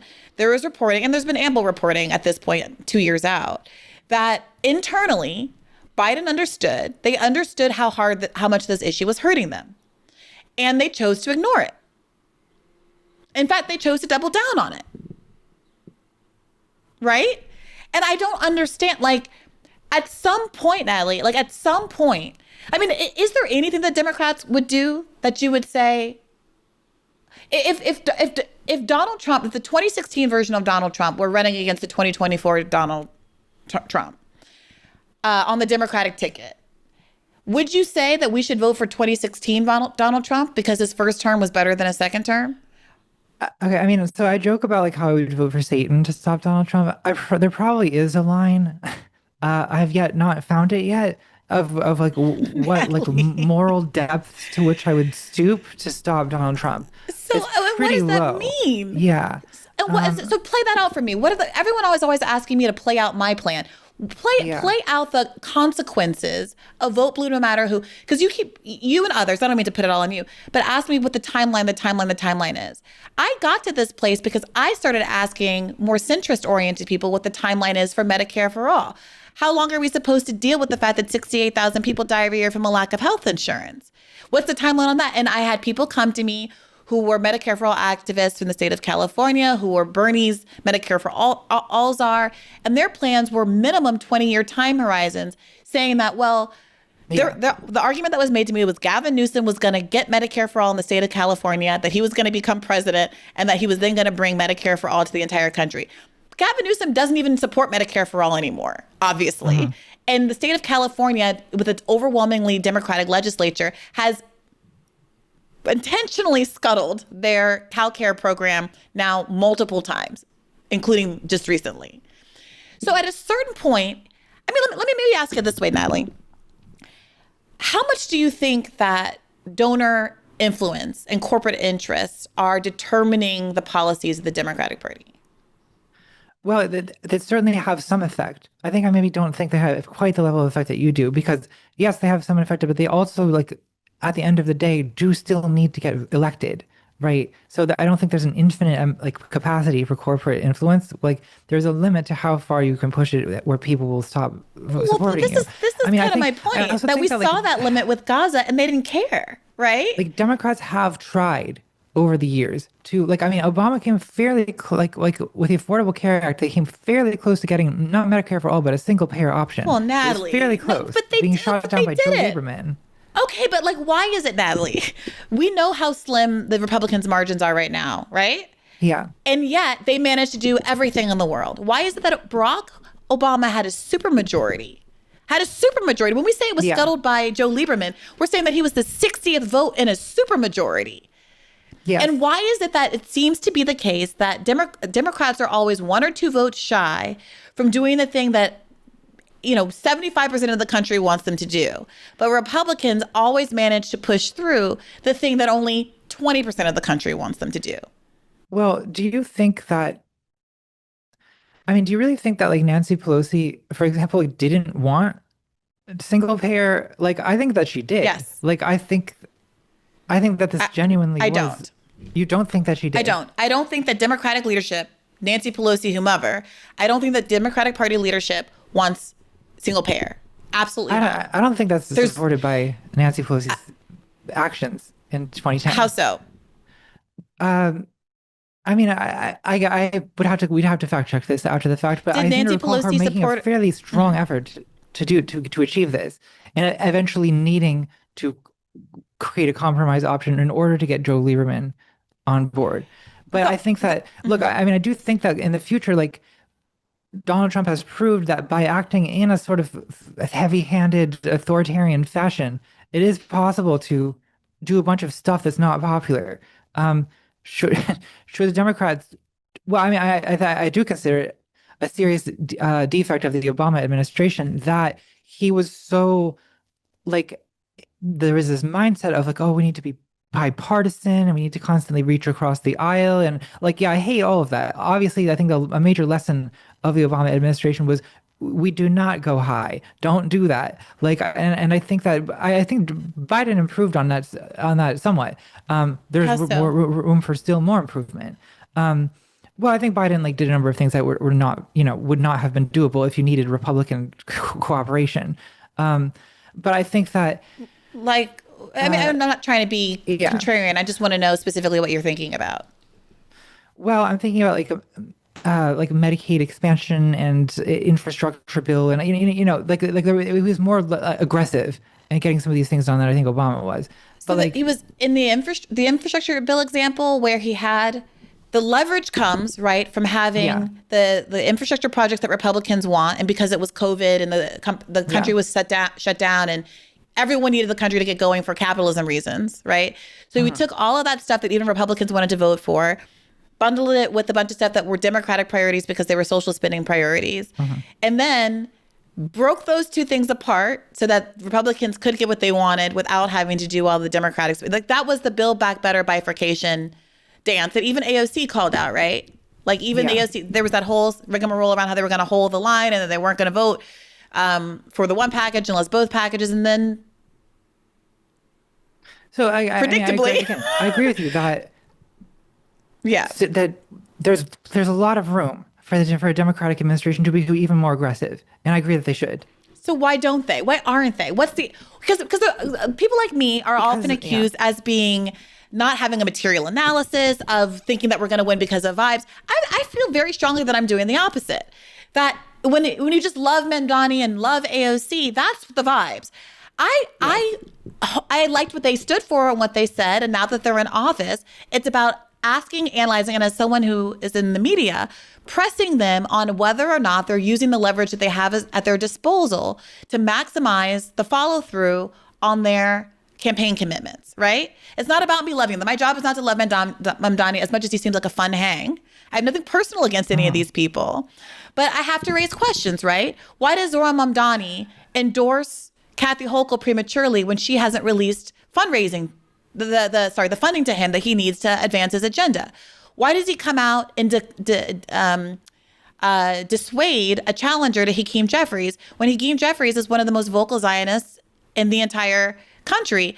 The leader of the Democratic Party bungled Democratic Party redistricting in New York in a way that cost Democrats seats in the House, and also did not support Zohran Mamdani's campaign even after he won the primary. You know, why did he say that he would vote for Hakeem Jeffries to be Speaker of the House prematurely, ostensibly without getting any concessions? If he has gotten concessions, why won't he be more forthcoming about what he was able to get with his leverage so people like me would leave him alone? Right? These are questions I think it's incumbent on us to ask because we want him to be successful on his campaign promises, not just successful in a person who has a job as a mayor who wants job stability. Right? I'm not invested in his job Once a politician stability. gets elected, they have to like engage with the reality of their situation. They need to cooperate with other people to achieve things. Right? Cooperate with like, who? I don't think an elected politician cannot base all of their behavior around winning the recognition from people who are protest voters and probably didn't even support them in the first place. Did you what did I can you steelman back to me what I wanted Zohran Mamdani to do with Kathy Hochul and why? I can't. No. Okay, so I want to be really clear about this. So I'll repeat it. I'm Yeah. not just wanting him to run around saying I'm the biggest Marxist ever, beating his chest and saying free Palestine. Uh-huh. That's not my argument. My argument is Okay, that what is your argument? he fought for free buses, free childcare, a number of Right. policy priorities that were going to require funding from Albany, right, from the governor of the state. So when I raised concerns about him endorsing Kathy Hochul in her reelection bid during an election season, when there was her own lieutenant governor was challenging her, a lieutenant governor who came out and endorsed Zohran Mamdani early and who supported Zohran Mamdani's funding when Kathy Hochul was saying she did not agree with his funding priorities. I see that as Zohran Mamdani prematurely giving up leverage for something that he says he wants, which is free buses. I'm with Zohran Mamdani. Let's get those free buses. But how are you going to get them when the governor of your state is saying that she doesn't believe in your policy agenda, and frankly also wouldn't even endorse you after you won your primary against an actual predator of Andrew Cuomo, right? Yes. So I feel like my ask is extremely pragmatic. How are you using your leverage to get money to do the thing that you say you want to do in New York? I mean, I don't know the details of this particular situation. That may be a valid criticism for all I know, but it does seem like I don't see it's hard for me to see like what you're saying as pragmatic when it seems like even the furthest left politicians that get elected in the United States, you sort of are not supporting because you see them as like immediately becoming compromised by this hopelessly Not corrupt system. supporting. What does it mean to support? Is my job to support them, or is my job to get them to do my bidding because I'm the voter?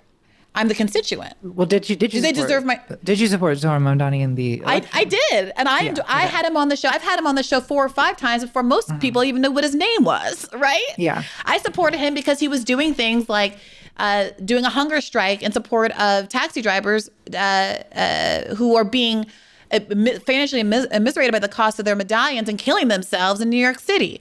But more importantly, I don't support Zohran Mamdani. I support what he ran on. My job is not to support some random 34-year-old man who seems really nice. My job is to support his agenda. And if he's acting in ways that don't seem to be in furtherance of his agenda, it's my job to ask why at the bare minimum as someone who's ostensibly sort of in the media, in the press. Well, and it's your right to ask that. But I do feel that like this is like we're talking about this kind of feud between people on the very far left of American politics, right? Where I mean, and you can sort of do this. You can do this when it comes to, especially to something like the mayor of New York City, where it's like, yeah, I mean, New York City is on the far left of the American political spectrum. But when it comes to like a national presidential election, like this type of thing is like so I don't know, don't you? I see this as like so far on the left end of the spectrum as to like sort of not be relevant to winning like median voters. So I feel like the focus on it is like a little bit. To stay on this for a second, though, Natalie, I think what was frustrating to me, like when I listened to you in conversation with Joshua Citarella, part of what's frustrating is there's this caricature of my position, right? There's this caricature of the left's position, which says we just want to beat up on Zohran and AOC, right? Like we just are running on vibes. We're never happy. We don't want power. We want to endlessly critique power. Yes. And my view of it is we fought tooth and nail to get these people into power. And when they are in power, we would like them to use it.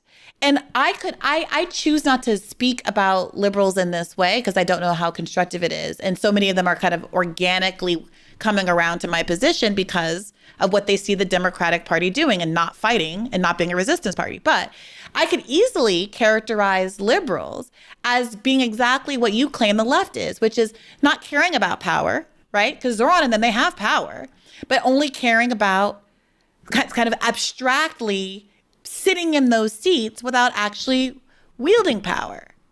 And that to me, it's very frustrating because we should be on the same side, but I think there was this cartoonish caricature and an attempt to drain the substance out of the critique of the left that has us at cross purposes where I don't actually know that you disagree. Like when I outlined the specific critique of Zohran, it doesn't sound like you disagree with it.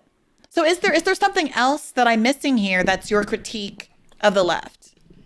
Well, so I think when you're critiquing specific things that Mamdani does or that Biden did or that like yes, of course it's within reason to criticize your elected officials, and we all ought to do that. I agree. But I also think that what my frustration with the left is more that when it comes time to actually elect, the energy is so oppositional to it's very difficult to build the kind of uh momentum behind a candidate when it's so much. I don't see this problem existing on the right, where you don't have, I mean, obviously Trump has lost a lot of his, I think, supporters in the last year, but during the election, they show up for him and they form this kind of unified uh, and some of this has to do with right wing values around loyalty and submission and stuff, and I don't necessarily advocate adopting that, but I do think that. I mean, again, you don't even support Kamala Harris during the election. It's not like you say okay, well, we'll get her elected and then we criticize. Uh, it's that when you're not even you don't even want to get her elected, then because it's I have so that's much where I less. see the criticism as being this critiquing power thing. Okay, because it's so you don't yeah. you're So not let's talk about taking power. any Let's plausible talk about action to leverage. yeah. Okay. Do I have more leverage against Kamala Harris before she's elected or once she's president for 4 years? Well, in the sense, I mean, I see what you're saying, as a protest voter threat, but I don't know. Do the Democrats take that threat seriously, or is it is a tendency to instead? Because I feel like This is where I keep getting back I feel to. I feel like a lot of Democrats feel Yeah. that when the protest voters are sort of unwinnable, are sort of never happy, right? Whereas there are centrist median voters that are more winnable, right? And that's, I think, And how has tends to be that the been strategy, panning out? and it tends to be the reaction to losing an election, And right? how is So I that don't panning know. out? Who are these centrist voters? So this is you're completely right. This is the Democrats' belief. They believe that if they take Liz Cheney, the daughter of the architect of the Iraq War, to Yes. Dearborn, Michigan, America's largest Muslim population, and parade her around on the stage, that they are going to find some voter, some Midwestern war-loving voter who is so in love with Liz Cheney, a woman who lost her seat because she wouldn't subscribe to Trumpism, and that's somehow going to gin up votes for her, right? You're completely right. The Democrat, but this is where I would disagree with you. This is where I would just modify that a little bit. I don't think that the Democratic Party necessarily believes that there are more voters to be gotten in this weird, socially liberal, economically conservative middle ground of people that I don't think really, exist in any big numbers. But I do think that they are fundamentally unwilling to go the economic populist route because their donors won't allow it. And you keep asking me, which is a really good question, which is why does it seem to be so much easier for Republicans? And I think I would answer that in two ways. One, because Donald Trump is in fact throwing meat to his base. He's saying we're going to go after immigrants. They're the wrong kind of people. He's saying I'm going to be an anti-war candidate. It's a lie, but he's saying all of that stuff. And that's what his base wants to hear. I cannot fathom what the Kamala Harris or Joe Biden equivalent of that was. What did Kamala Harris run on? I mean, a lot of the messaging was very pro-democracy. I think, so anti-Trump. Yeah. I mean, I think, yes, it was anti-Trump, which I Right. think probably, well, evidently it did not work. I mean, I think it Yes. appeals to someone like me who's concerned, who's deeply bothered by Trump and by January Well, it 6th. appeals to But I people who think, are already going to vote yeah. Democrat no matter who. But So it doesn't. It's not. No, it's so not it a doesn't kitchen matter. table issue. I agree. Right. So it's fundamentally that should probably not be the focus. Right? It's a waste Because of yes, it's a waste of everybody's Yeah. time because the people who that appeals to are gonna vote Democrat no matter what. No Yeah. matter what. So who do you actually need But to I get? You need feel to get me. You need to Yeah, get some but- Muslims in Dearborn. But, you need are to get you some gettable? Are you anti-war. gettable? I mean, me personally, it's I don't think that it's useful to talk about me because I live in Washington D.C. But you because just said I am about someone. you. Right, but I just mean the royal me. The royal you. But who's the royal you? What you needed to get was the millions of voters that voted for Joe Biden in 2020, that declined to vote for Kamala Harris in 2024, and who said the number one reason they did so was the war in Gaza. Yeah, That's what you needed to get. I feel that that the 2028 primary will decide this. But I also think that again, just looking at the We'll history see. the history of Democratic Democrats losing elections. Like usually when the Democrats lose a presidential election, the next candidate is further to the right and not further to the left, Yes. right? And that after 12 years of Reaganism, you got Bill And why is Clinton. that? After, Why is that? when uh, Gore lost in 2000, you got John Kerry. When Bernie Sanders lost in when Hillary Clinton lost in 2016, you got Joe Biden. I mean, why is that? I think it's because the Democrats pivot to attracting centrist voters, Right. And right? why do Centrist we leaning allow them voters, to do that right? when it repeatedly causes them to lose? But it doesn't cause them to lose. Like Bill Did Clinton Hillary won. Clinton win? No, Hillary Clinton didn't win, but Hillary Clinton was coming after 8 years of Obama. That wasn't, Exactly. yeah. And Bill Clinton won because But was Biden coming after won. 8 years of Reagan, right? Yeah. Like a friend of mine said this once. I think it was Pete David. It was someone over at Current Affairs who said this to me once. Maybe it was even Nathan, that the candidate that wins every year, they characterize it as the most Jesus-like candidate. I would characterize it as the most like outsider sort of Messiah-y candidate. It's the person who So was able to yeah, frame themselves as the biggest outsider wins, I mean, right? yeah, if I agree that for the last like 20 or 30 years, like there is a tendency, there's like an anti-incumbent bias, Right, right? right, Where like the people want a change, and so they vote for the other right. party. So the problem is that phenomenon gets confused with the sort of electoral viability of centrism. So Bill Clinton wins doing third way triangulation, basically running as a Republican who is from the South and pretends to be a black person because he's, plays the saxophone or whatever. And that gets interpreted as third way neoliberal triangulation works. And the Democrats have been doing that for the last 40 years. Didn't it work?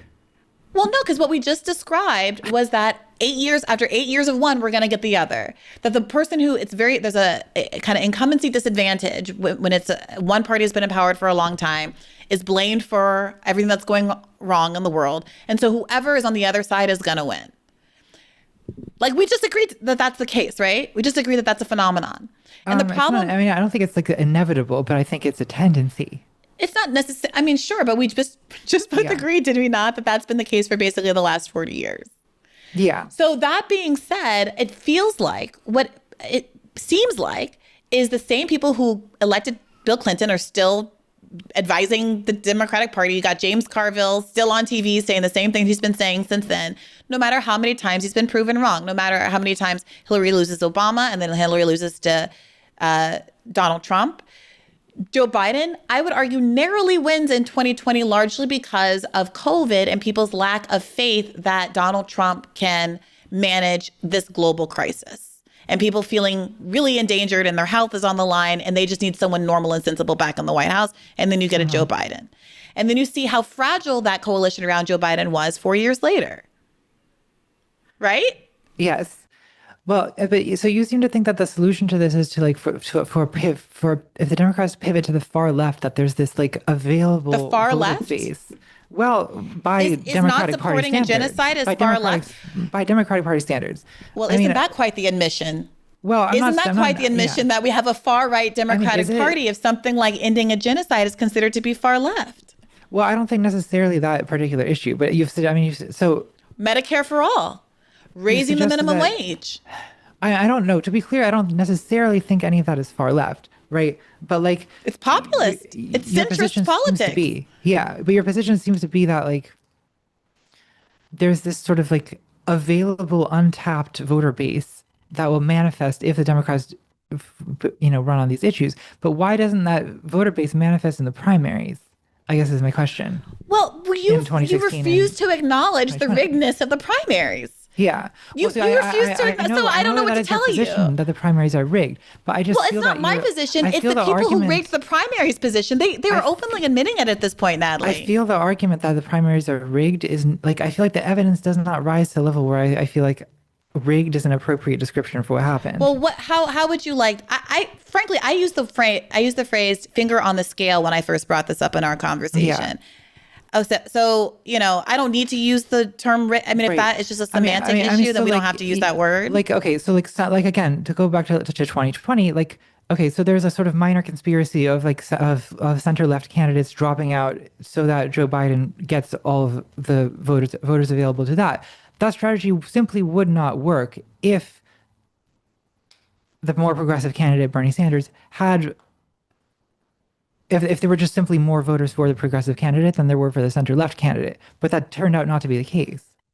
Yeah, I think, I mean, there's a few things that happen. As you are aware, many fewer people vote in primaries than in general elections, and it tends to be more plugged in conventional media, mainstream media, watching folks who are tuned into their MSNBC every day. And exactly the people who are getting the overwhelming message that someone like Bernie Sanders is not electable, which we know not to be true. But this, I mean, this in ought terms to of be the head-to-head polls this with is Trump. a problem that ought to be solvable by generating energy to vote for more progressive candidates in primaries, Okay, right? now we're talking about the same thing. If it's like Kamala Harris's fault that she lost in 2024, then isn't it also kind of Bernie Sanders' fault that he lost in 2020? What do you mean? How do you mean? Well, by failing to generate the energy or to Well, yes, but here's the problem. Here's the problem. Campaign in South Carolina or whatever we think is the condition that Bernie would have to meet to win. The problem of how to overcome the media, and I don't want to overstate, I really want to say like $70 million worth of earned media that came out of Biden's South Carolina win. Like Bernie fundraised everybody in the race, but there's only so much you can do about the entire media infrastructure hailing Joe Biden as the king of the blacks and the ultimate winner of the election after winning one southern state that's a red state that actually has no bearing on the outcome of the general election, right? What to do about that is a huge problem that dovetails with our enormous media capture problem that we're dealing with right now with respect to Israel and Gaza. I will say that Israel and Gaza is demonstrating that despite the overwhelming control of the media by these corporate interests that are now explicitly owned by Zionists in too many outlets, in too many forms than I could count, that it hasn't managed to keep a grip on public opinion. So it's a really interesting thing that we're seeing right now, that for the first time, there's some kind of messaging that has overcome the media. That being said, it's going to be a longer term struggle for folks like Bernie Sanders working within the Democratic Party, especially to figure out how not just to overcome the party's messaging, but the fact that they will never be able to be seen. I mean, right now, Natalie, you have a Green Party candidate for governor. It's a first to past the post system, right? So it's not like a spoiler argument. It's a jungle primary. You had all the Democrats, the top three Democrats before Swalwell dropped out, polling at 10%. You had the Green Party candidate polling at 5%, and the Democratic Party sued to get him off the ballot because God forbid he actually participate in a debate. And the people of California, ostensibly our most liberal state who would be open to something like this, actually hear someone who supports Medicare for all in Gaza.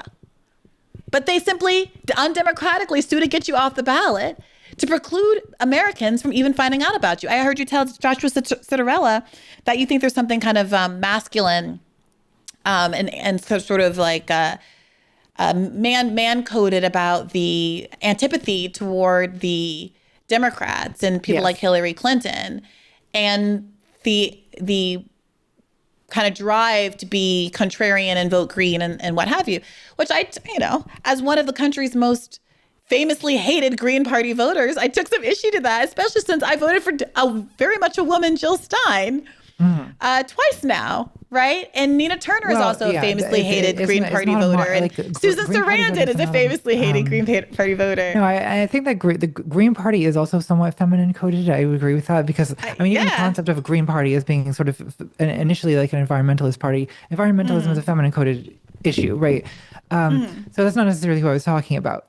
I guess, sorry, I still am tempted to bring this around because it does seem like, so it seems like when a center-left candidate like Kamala Harris loses a general election, you seem to place all the blame for it on them. When a more progressive candidate like Bernie Sanders loses a primary, you blame the media. I mean, like why isn't it not also sort of Bernie Sanders' fault for not, I think I did. Why is it not also sort of the say, media's fault for Kamala? Because the media did also obsessively focus on Joe Biden's health. Like, there's all kinds of things that you can say about.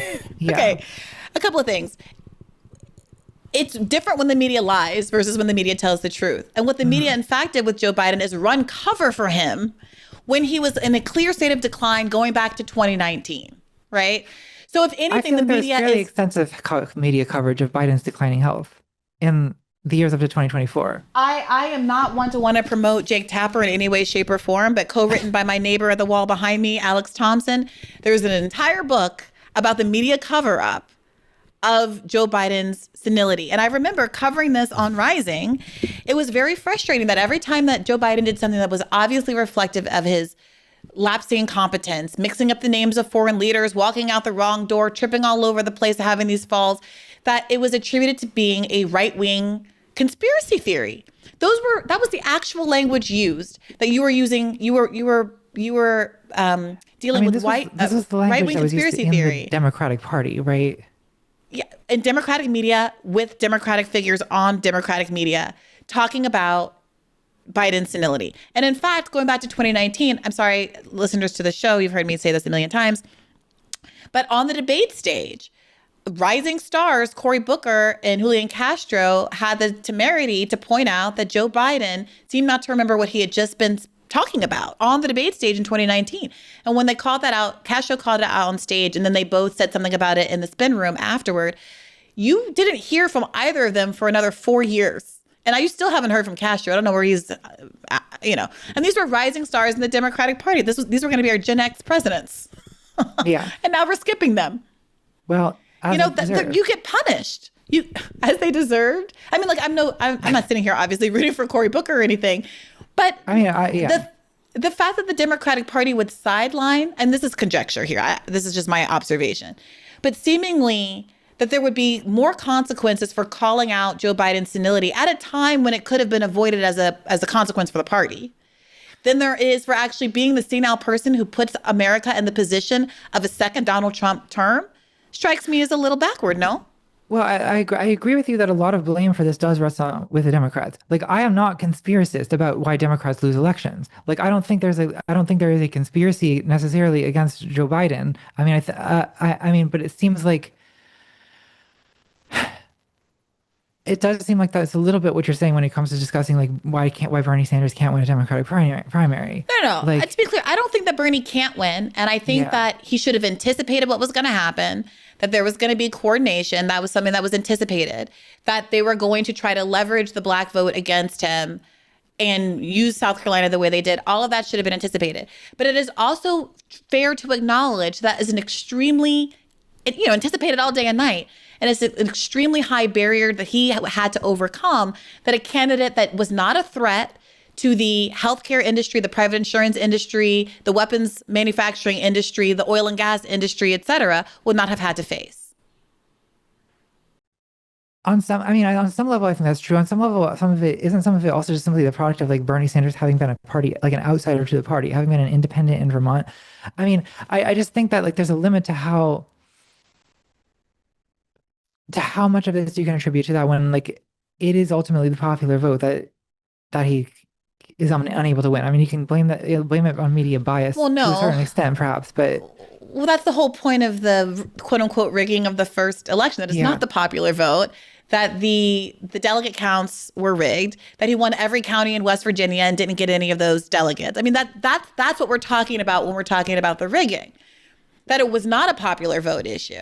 And moreover, if we wanted popular vote Democratic reforms, you would do things like support ranked choice voting so that the spoiler candidate issue that frequently causes people not to vote for someone like Bernie because they think he's quote unquote unelectable would no longer be at play. Well, but Democrats oppose ranked choice voting. Yeah. And when it's passed by ballot measure, I think in Maine it was passed some years back, Democrats work to overturn it against the popular will because they know that it's a threat to vote blue no matter who, which is the only way they ever get any support, given that they won't support popular policies.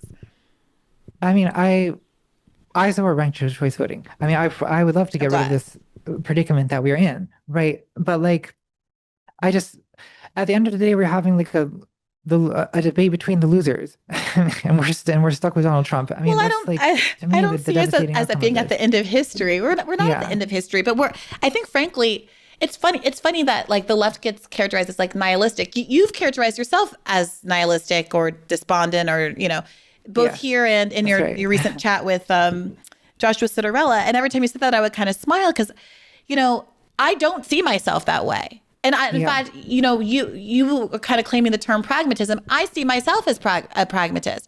I see myself as a pragmatist insofar as not kicking Lucy's football again is the pragmatic choice. And you can say to me, well, how do you know there's another football to kick? Well, I don't. Truthfully, I don't. But I know that that Lucy is going to pull it. How is voting third party not its own kind of kicking Lucy's football again? Like, again, like if since like Ralph Nader and Y2K, like voting third party has sort of failed to shift the Democratic Party to the left. It's failed to right and disintegrate the Democratic Party. Here's why. Certainly failed to elect anyone. Right. Here's why. I hear you asking that question, and I have not responded to it. I haven't responded to it as specifically as I should have. So let me do that. It is not enough to simply divest from the Democratic Party or to vote third party and to not frame the reason as why. To stay home, that's not sufficient. Here's why. Democrats, part of the Democratic Party propaganda is to characterize non-voters and Green Party voters in such a way as to insulate themselves from having to be responsive to those voters and moving in the direction of those voters and get away from the direction of their donor base, right? So this is the whole thing we're talking about with uncommitted and the obviousness of the role of Gaza and why they won't release probably the DNC autopsy report. But this has been the case since a long time before Gaza. If the public were to wake up to the fact that elections are winnable, and in fact are winnable by FDR numbers where you're winning every single state by Democrats, but that the Democrats are declining to do so, that's a crisis for the credibility of the party as a whole, right? So what they do historically is to say they vilify Green Party voters, they say Jill Stein's a Putinist, they vilify national heroes like Ralph Nader, who saved so many lives with his consumer advocacy around the seatbelt and car safety and all of those kinds of things. They make these people into a pariah. You get people like Mehdi Hassan and like I remember Samantha Bee in 2016, a week out from the election, doing weird screeds against Green Party. AOC did it this last time around. Weird, unasked for screeds against to smear Green Partiers, as opposed to trying to win votes and talking about why Kamala was actually good. I mean, aren't you just describing campaigning? Doing hits against your electoral opponents is part of campaigning, right? And like you certainly do hits against more mainstream Democrats, right? No, I think campaigning is more than that. Talking about why you're elected. It is more than that. This came up in your is to argue why your opponents. This came up in your conversation with better choice. With Joshua, and I think it was really interesting because you were talking about like the right-wing online influence machine versus the left influence machine, and like why does the right have more influence? Why are they more persuasive? And you've brought up in this conversation a couple of times like why is Trump more persuasive? And how like you have been doing counter programming for all of these years, right? But that you are sort of. And you're increasingly pessimistic about sort of the reach of that counter programming because, a lie goes around the world twice before the truth gets out of the door or whatever. There was a word, a name that you used to describe this phenomenon started with a B that I can't remember. Brandolini's law. Brandolini's law. Okay, right, because of Brandolini's law. It takes like 10 times the effort to debunk bullshit than it does to generate it. Exactly. And I was listening to that part of the conversation with interest because my belief, and that's just, my belief, is that is true, but that the way you counter the OG programming is with your own OG programming. You have to change the conversation and shift it to territory that is more advantageous to you. So I agree with you that the Democrats are sort of fighting an uphill battle when they say, no, really, I'm the better candidate on immigration because you're fighting immigration is the right issue and the rights issue, and they are trusted more on immigration than Democrats. Same with trans issues, saying, no, actually, I'm going to throw trans people under the bus. One, it's immoral. Two, no one's going to believe you. So like, why even play in that sandbox? What you have to do is redefine the conversation around things that people care about even more than whether one of five trans middle schoolers gets to play on the girls' soccer team.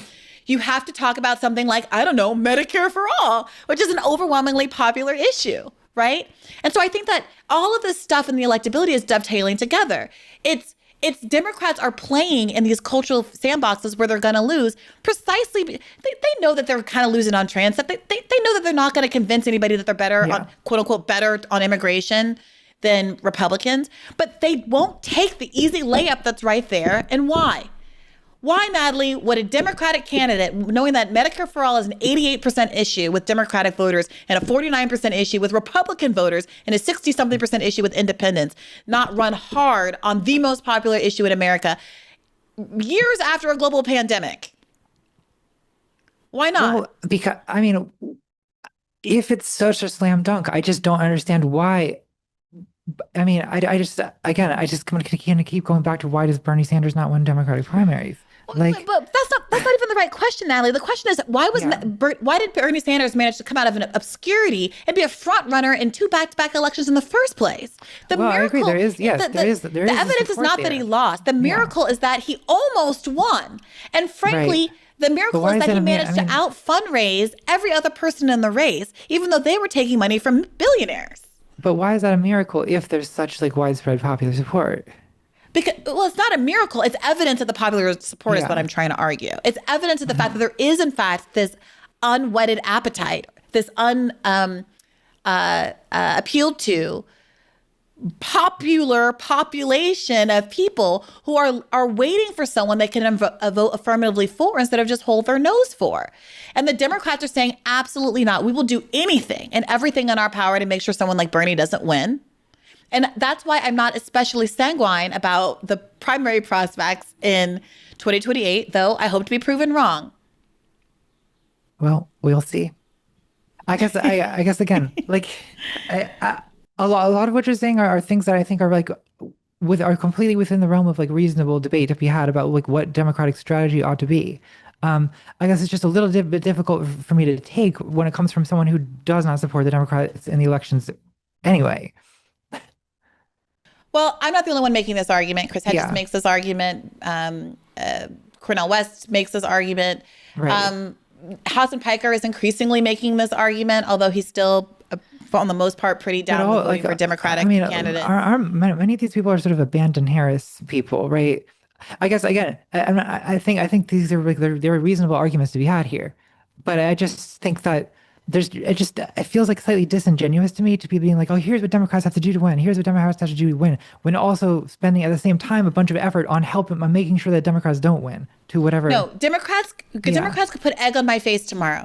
I dare Democrats, humiliate me, embarrass me, prove me wrong, destroy my priors, make me look like the biggest fool and the wrongest person in the world by getting behind a populist left candidate in 2028. Well, we'll prove see. me wrong. We'll see. I mean, it's up to primary voters. It just is. I would love to. It's not. Unfortunately, it's not. Because by your own admission, we haven't had a primary in at least 8 years. And I would argue, since 2020. We had a primary in 2020. All right. We did. I'm sorry, we did. You were in denial about this. Okay. That was 6 years ago. So in at least 6 years. Yes, I agree. I'm well, and I agree that 2024 was a catastrophe in a number of ways. I do think it would have been better with a primary. So just to be clear, Natalie, you think it's normal? You think it's like when Joe Biden doesn't win Iowa, he comes like 4th or 5th in New Hampshire. He loses Nevada, like 3rd or 4th place. And Bernie wins arguably all of those, although the Iowa contested, blah, blah, blah. You think that it is, and then Biden wins one state. You know, others have been doing better than, everyone's been doing better than Biden. He wins one state. It's a red state that has absolutely no bearing on his electability writ large. And the media hails him as the inevitable winner. And subsequently, all of the candidates who had been performing better than him up until that point in those 3 subsequent primaries drop out. That doesn't strike you as a sort of coordinated prioritization of the Democratic Party of stopping Bernie? Could you be specific about what it is that you're implying? I'm saying very expressly, in a way that has been reported out and is not even conjecture at this time, that the Democratic Party decided, Barack Obama picked up a phone, told everybody else to drop out of the race and coalesce behind Biden to stop Bernie from winning. This is like, at this point, this is so far from the realm of conspiracy theory. It's just true. The strategy would not work if Bernie had the capacity to win over a center-left candidate without that vote Yeah, being yeah, split. I agree, but that's not the exact question that I'm asking. Now we're litigating the quote unquote riggedness of the primary. Yes, that we are. Right, because we're in this little bit of a conversation about how long has it been since we've had a real primary where because you're saying that the voters get to decide, that the primary I voters think that's the fundamentally real decide. primary. I mean, like Okay, again, candidates are so entitled so to so maneuver even and with try to drop out into overwhelming, it's fairly normal behavior for like uh rival candidates to at some point drop out and support. I mean, again, candidates who are more to, aligned to will tend to so candidates that are doing better than their yeah. other candidates to drop out and support a poorer performing candidate. You think that's a regular course of action? That's like a Well, normal thing that we I mean, see in a democracy? why do you think that candidates who are doing better would drop out if they didn't Because think that Biden had a they're good odd? promised Secretary of Transportation, Okay. But like and they got again, it. but Biden did win, right? And they're promised support from the Democratic Party when they run for election in the next cycle, which Pete Buttigieg will get. He's Sure. going to be the chosen one because he played ball. Just There like I mean, can't be a chosen one. I just interviewed a congressional candidate who's running against Richie Torres, who says that one of the big Democratic donors came up to him and said exactly that. That you're very promising. We'll support you in an election down the line, but can you drop out so we can coalesce behind the moderate candidate in this race? This is I mean, what like, is like so you're saying this is not like all kinds of maneuvering goes on in any kind of election, but you're saying this is not a real primary. I mean, what to you is does a that real democracy? primary? What does a real primary look Is like? that a democratic choice being made by the electorate? A transparent democratic choice that is being presented to the electorate? Or is it a skewed choice that is being skewed by not just the media, but by the Democratic Party, who has argued in court that it has a right to rig its own primaries? Well, rig in what sense? That's what they argued in 2016, that they have no obligation to hold a fair contest, that they're allowed to get behind candidates, that they did in fact get behind Hillary Clinton, and that they were under no obligation to do otherwise. But getting behind Hillary Clinton does not, again, voters still have the opportunity, have the capacity to vote against Hillary Clinton, right? She won the popular vote by 3 million votes in the Yeah, 2016 I primary. think we're going I feel round like and round here. I don't know that there's I'm like a limit to gonna. how much I, yeah, that I can don't be know that attributed. I'm gonna be able to persuade you of this. I would just say that I would Yeah. hope that knowing that Bernie in every single poll was in no risk, never at any point at any risk of losing to Donald Trump, knowing what a threat Donald Trump was likely to be and has proven to be, I personally would have a lot more irritation for Hillary Clinton for promoting Trump as a Pied Piper candidate, which we learned from the Podesta emails.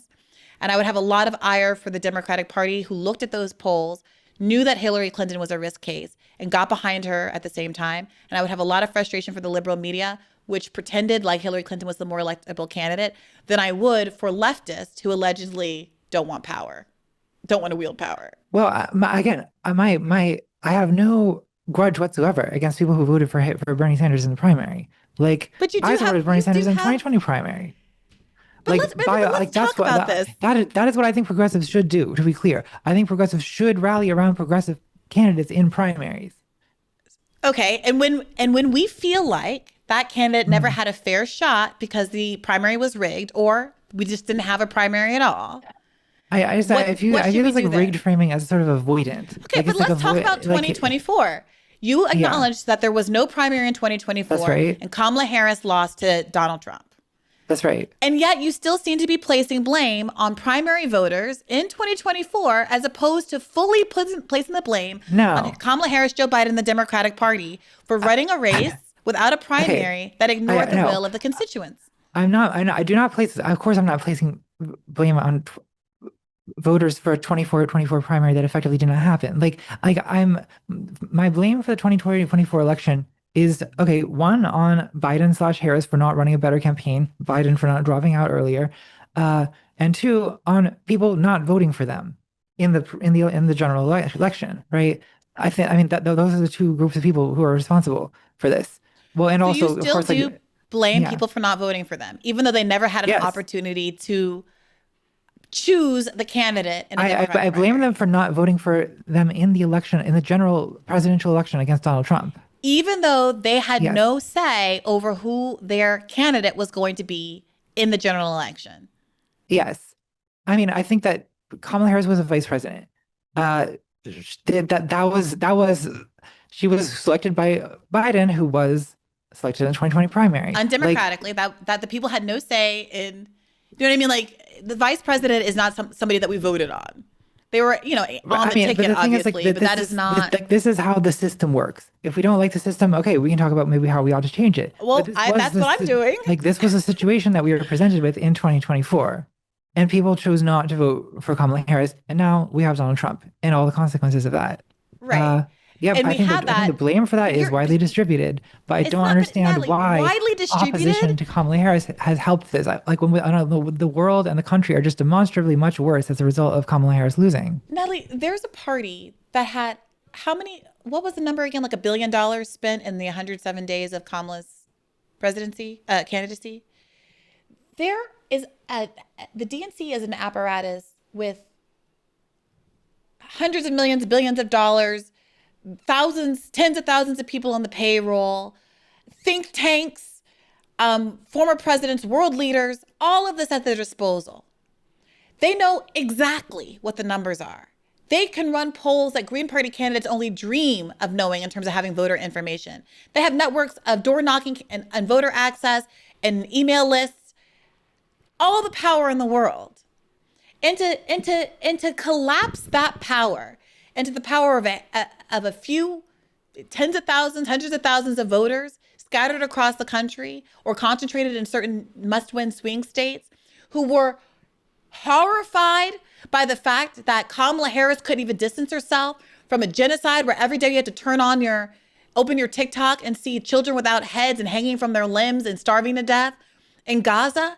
And to say the blame is widely distributed and not so squarely on the people in power?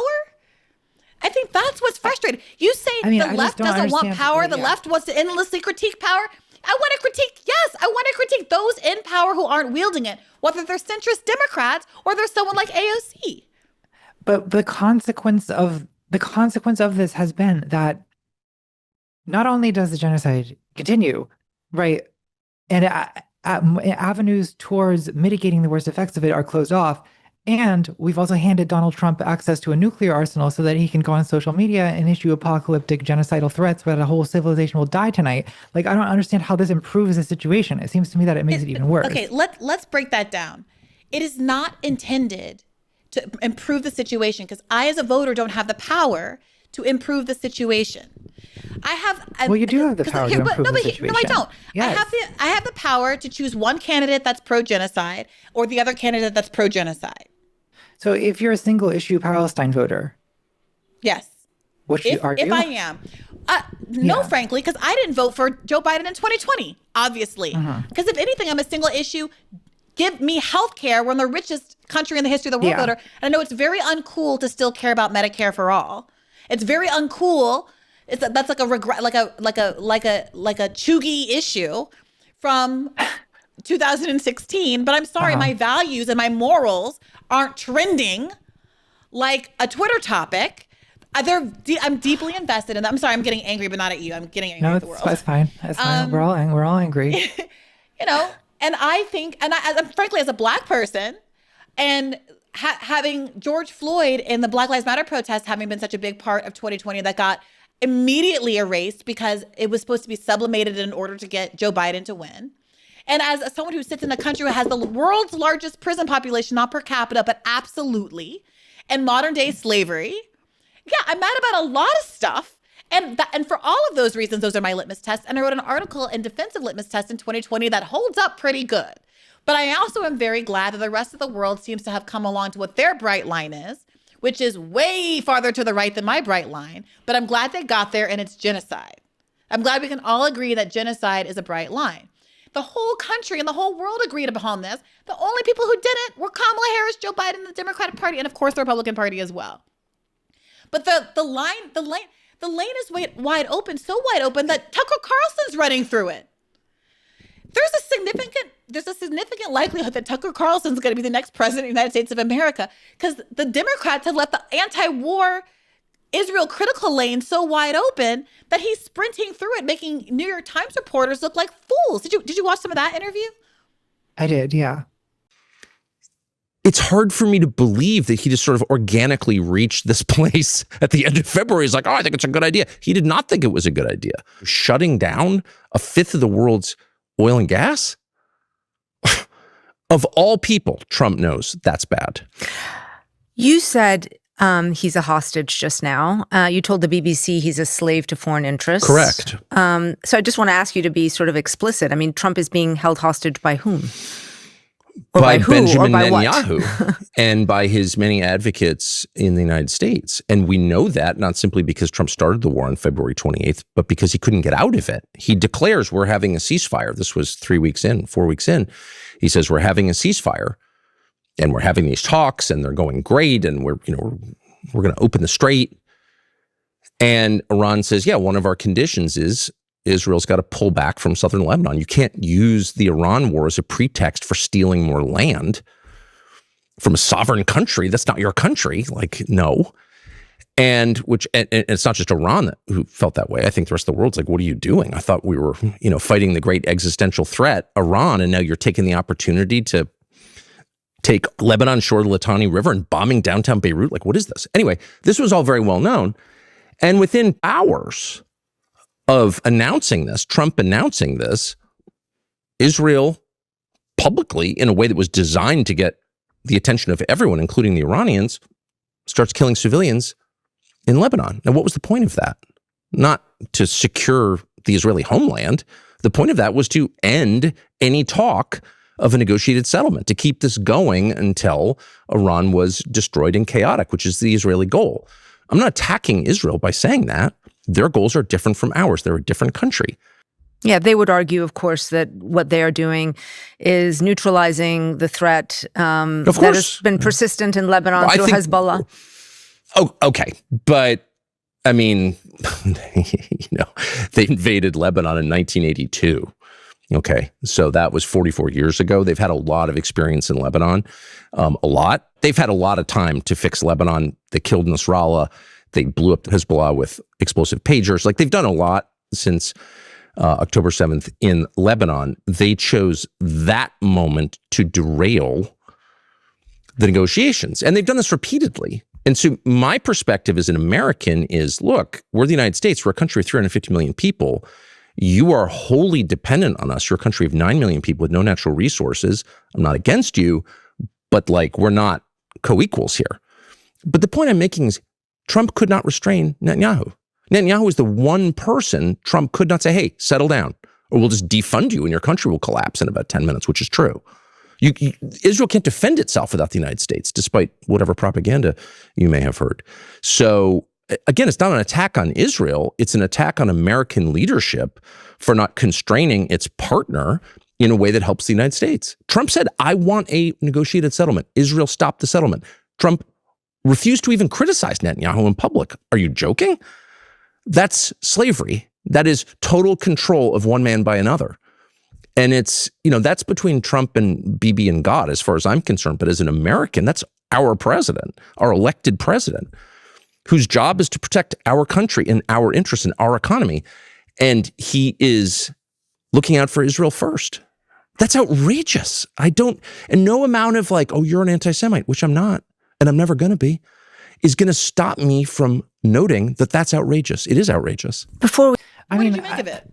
Well, the thing is, like,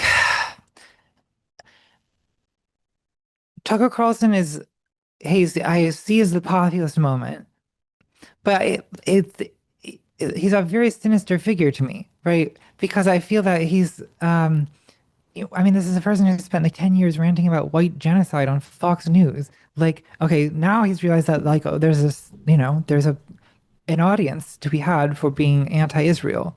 Mm-hmm. Well, that is savvy in many respects. He's noticed the direction of the wind, but he's going to use it to the worst possible end. Of course he is. Yeah.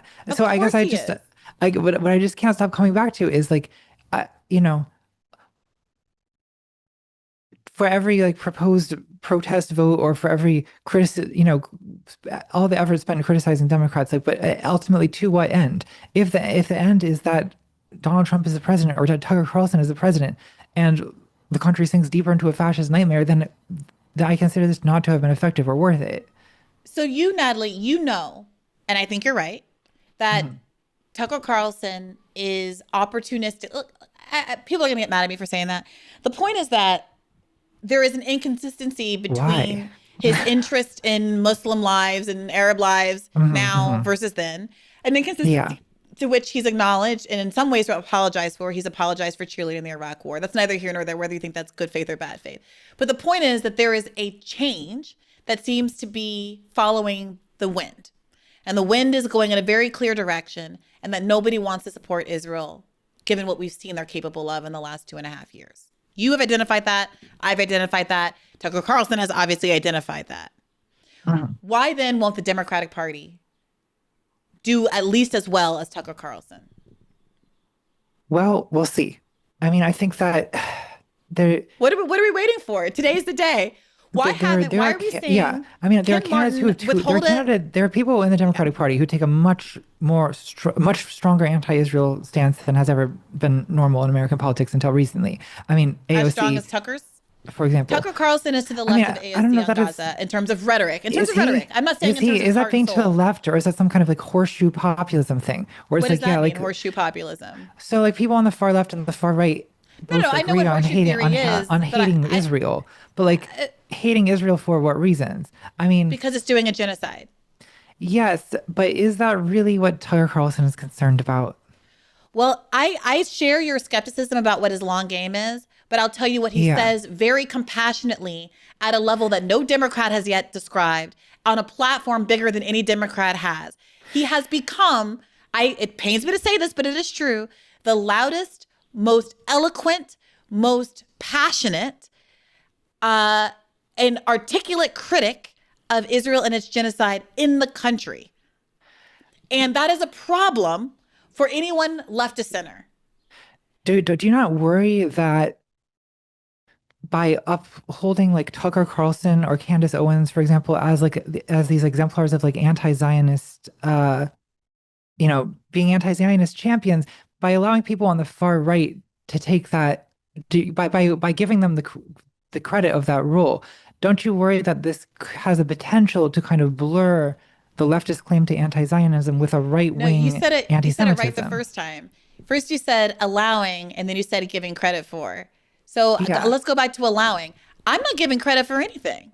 I'm ringing the warning bells loud that the Democrats are allowing, which is the word you used the first time, which is correct. They are allowing Tucker Carlson and Candace Owens to be the best anti-Zionist voices and the most high platform anti-Zionist voices in the country. They're allowing it. And yes, I do think that's a problem. I mean, but shouldn't left-wing anti-Zionists be eager to distance themselves from right-wing figures whose anti-Zionism is very likely to blur into anti-Semitism, right? It's possible. It's possible. I feel that is a significant risk. Yeah, let's talk about that, because you raised that as a concern with Joshua as well. That you anticipate a backlash of genuine anti-Semitism as opposed to just the anti-Zionism as anti-Semitism against Jews here and in the diaspora as a consequence of seeing so much carnage that's been inflicted by the Jewish state on the people of Palestine and now the greater region, Lebanon, Iran, etc. Now I have this other worry, and this is where I've caused myself to become an arch villain of the online left recently, is I also worry that there'll be a backlash to that as well. And backlash to what? Well, a backlash to the visible spectacle of Israel's ethnic cleansing, which kind of, I think, has led many people to have an almost obsessive fixation on Israel and Zionism as like the great Satan, right? Which maybe I'm overactive in my anxiety about it, but maybe I'm not. I mean, I think that some people are going to want to retaliate for the hundreds of videos they've seen of children being blown up. That sort of worries me, not just for the victims of the retaliation, but for the continued like escalation of violence that it implies. I don't have an answer. I don't know what to do about it. It's just a thing I'm watching like a train wreck. In the same way that I think on October 7th, when that news came in, of course, I was horrified by the attack itself and the victims of the attack, but also was overwhelmed by fear of what Israel was going to do next, which would likely be worse, is how I felt at the time. It has been. And it has been, yeah. My problem with doing this show is that the topics that interest me are all of the most thorny topics that the online left gets extremely aggravated by. Yeah. So you got some pushback from that, right? Mm-hmm. I've noticed. What do you make of that? What do you think about that pushback? Well, so my view is not that like, oh, we should all ignore that there's a genocide happening because it might cause people to be anti-Semitic. Of course, that's not what I'm saying. But I do think many people on the left sort of underestimate the risk, or not underestimate, but completely dismiss the possibility that there is some potential issue when it comes to the anti-Semitism and the anti-Zionism getting sort of blurred.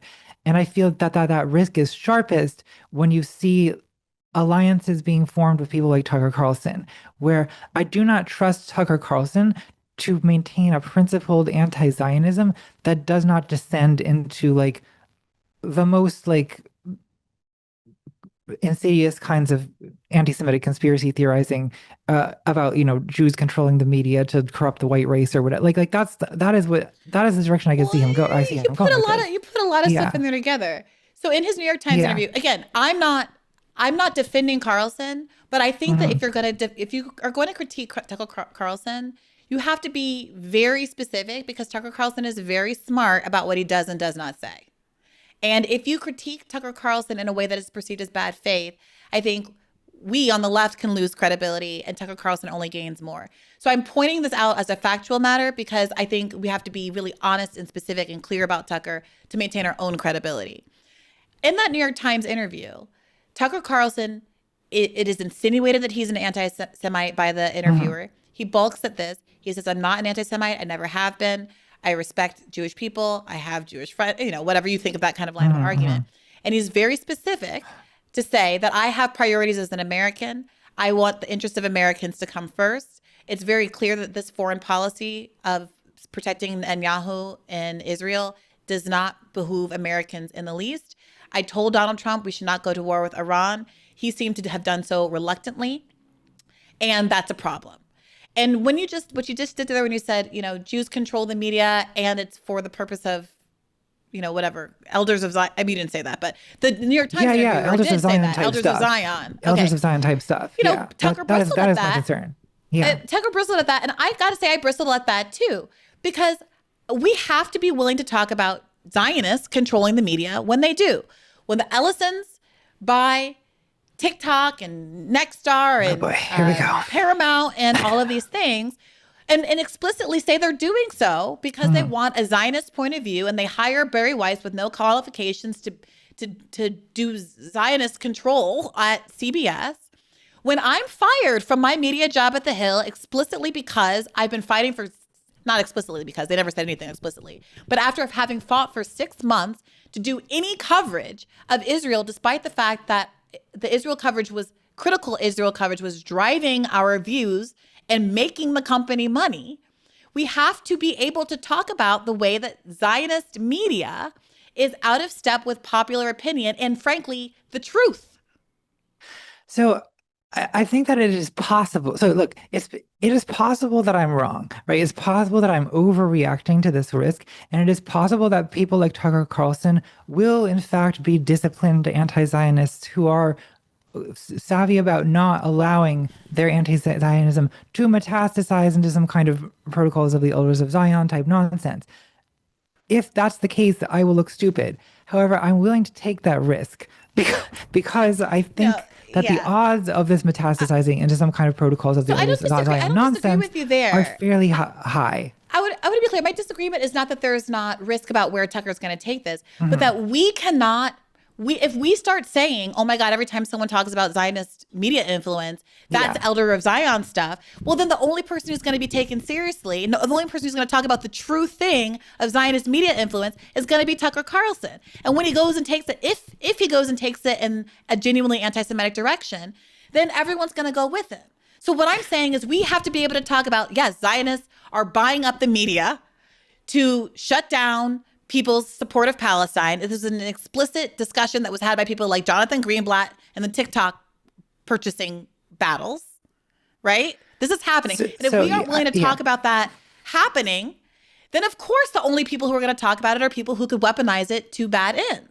I mean, I do. So I accept the criticism that it is important not to overreact as someone coming from my position. In other words, to be cautious about anti-Semitism accusations, because the excessive anti-Semitism accusations to shut down any criticism of Israel has given, I think, many people a fatigue when it comes to even discussing the concept of anti-Semitism at all, right? Yes, because they're used to, they've grown accustomed to it being used in this disingenuous way. This is how it's often used in Israeli media to describe any opposition to anything that Israel does whatsoever is characterized as anti-Semitism, right? Yeah, so I think that's a real problem. But the pendulum can, in fact, swing too far the other way. And I feel like I've seen that already happening in certain areas. And I think that I'm unable to suppress my knowledge about who Tucker Carlson is as a person and like the types of agendas that he's tended to attach to. I do not trust him to be a voice for anti-Zionism that does not devolve into some kind of neo-Nazi nonsense. So I have gotten some flack from my own audience for saying this as well. But I think I share your concerns.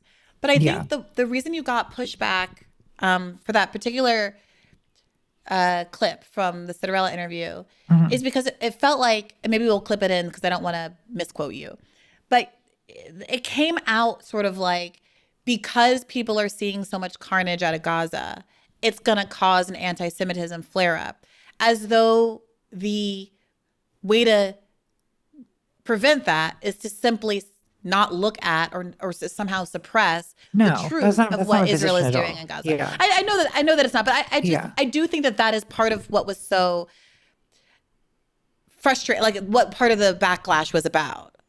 Yeah, well, I think I maybe need to be clearer about what exactly I am saying there, right? I mean, I think that people have often. I wrote a very poorly worded like a Reddit post a year ago, which I think a lot of people have reacted to. I mean, of course, I'm not suggesting that Palestinians should not record what is happening to them and disseminate it, right? Of course, I'm not suggesting that we need to suppress the reality of what Israel has done in Gaza in order to prevent anti-Semitism. No, that's not the case at all, right? But I do think that this energy needs an outlet that is constructive, right? Or that is not going to kind of devolve into sort of like, well, an almost a kind of like anti-Semitic inquisition, right? Where like every Jewish person is like demanded to like prove their like that they are not morally suspect or guilty until proven innocent. What does that look like? Would it be fair to ask a new acquaintance, hey, I'm gonna say I'm on a date, and it comes out that the guy is Jewish. How do you feel about Palestine? Are you a Zionist? Are you an anti-Zionist? Do we think that's kind of an inquisition? I'm not going to tell you what to say on a date, but I have seen people on social media, for example, like, under any Jewish sounding actor posting like, oh, I hope they're not a Zionist. Are they a Zionist? Blah, blah, blah, blah. And I do feel that this creates this kind of like atmosphere of like default suspicion of Jews, which sort of is an echo of a centuries long dynamic. I mean, I think that I'm more concerned. I mean, again, this remains sort of a peripheral cultural issue. I guess I'm more concerned about figures like Tucker Carlson and the way that they are going to kind of. I'm worried that the anti-Israel energy that people have is like an exploitable energy by some sinister people, right? In the way that, I don't know, like disillusioned like young men on the internet turned out to be a dangerously exploitable energy. It right? is, Natalie, but like, what are we gonna do? Like, this is why I'm so frustrated with the Democratic Party. You and I can't do anything about that, right? Yeah. I'm not promoting Tucker. I'm in fact, to the extent that I'm playing Tucker clips, I don't even really retweet Tucker. I won't. But except to say sometimes, gosh, how embarrassing that Democrats aren't saying this. How embarrassing that he's making a stronger statement on this than Bernie or AOC. But don't you think that's like giving him too much credit? No. Like why are you accepting Tucker Carlson's framing of himself? No, because the reason I'm doing this, Natalie, is because that is the truth of what's happening. Whether I say something or I say nothing, the truth is that credibility is being earned on the right and lost among the Democrats. And I can say nothing, and Tucker Carlson is going to be president. like the lane Tucker Carlson is driving through is a 7-lane highway. And it will be a cakewalk because nobody else, including a lot of Republicans, right? He's now like breaking from Trump and the MAGA, are willing to occupy this lane. And so I think it would be a dereliction of our responsibility as people who don't want Tucker Carlson to have that authority and to be leading in this area, to try to get other people who do have the possibility and the platform and the microphone to have similar kinds of authority to take up the mantle. Why isn't AOC or name someone else? I don't mean to put it all on her. Who's this particularly articulate person on the left? Ro Khanna, I don't know. Yeah. Why aren't they speaking in the same passionate, moral terms that Tucker Carlson and Candace Owens are speaking in? Because Tucker Carlson and Candace Owens are like harnessing this this rage for like they're like sinister, like right-wing, like borderline like Nazi conspiracist gibberish. Right. Natalie, that's not fair. We all share the rage against Israel. You can't have a heart and eyes and not, frankly, detest the state of Israel for committing the worst humanitarian crisis of our lifetime, live stream on TikTok. But that rage needs to be usefully put to work towards actually achievable political ends, like conditioning aid or denying aid to Israel, or even more aggressively, even sanctioning Israel, right? Like these are things that could actually be achieved. Right. Unlike and whatever, yet they were not supported by our Democratic candidates in 2020. Right, which is a failing. I agree, that is a failing. And I think that is something that will need to shift. And there's an ongoing debate about whether or not candidates in 2028 will do so. And any candidate that's currently even campaigning with Hassan Piker is getting the Atlantic smear treatment and the New York Times smear treatment. And frankly, there is very little difference between how institutions like the New York Times and the Atlantic are treating Tucker Carlson and how they're treating someone like Hassan Piker, who is an off-ramp who for what you're concerned about, who is a left version of the rage against Israel that is fundamentally not anti-Semitic. Right? Or do you think that Hassan Piker is anti-Semitic? I would certainly rather have Hassan Piker than Tucker Carlson. But let's put it that way. What's your reservation? What's your reservation about Hassan Piker? I mean, we'll see. What does that mean? I think that, again, I mean, I'm frustrated with Hassan for various reasons, some of which are... We've had our differences, but I'm curious what your concerns are. Well, some of it is related to my frustration with him, that has taken a somewhat similar position to you during the 2024 election. Some of it is more a personal grudge that I have against him. Well, see, I mean, so I appreciate you, for example, to actually talking to me, because many of my critics on the left won't talk to me. They just they accuse me of genocide from the comfort of their doggy torture chambers. Sad. Like now, Natalie, you don't think he actually tortured his dog? Well, I'm kind of joking. Yeah, this is like petty. This is petty nonsense. You know he loved that dog. Right? I'm sure he does. With Hassan because I don't think he has enough in my camp. I think that he has been too pro-Democrat and been too much of a sheepdog, ironically. So we all think that he's a traitor. Well, I'm different. Okay, so now I feel sympathy for Hassan because I empathize with the position of being hated from all directions. But I can still say, I mean, I don't think it's the left eating itself because I don't try to publicly smear or really criticize him. I speak to our differences. I would love to talk to him. I agree with you. I wish we could all talk to each other. I was very glad when you agreed to come on here, and I've really enjoyed talking to you. I've always liked you and respected your work.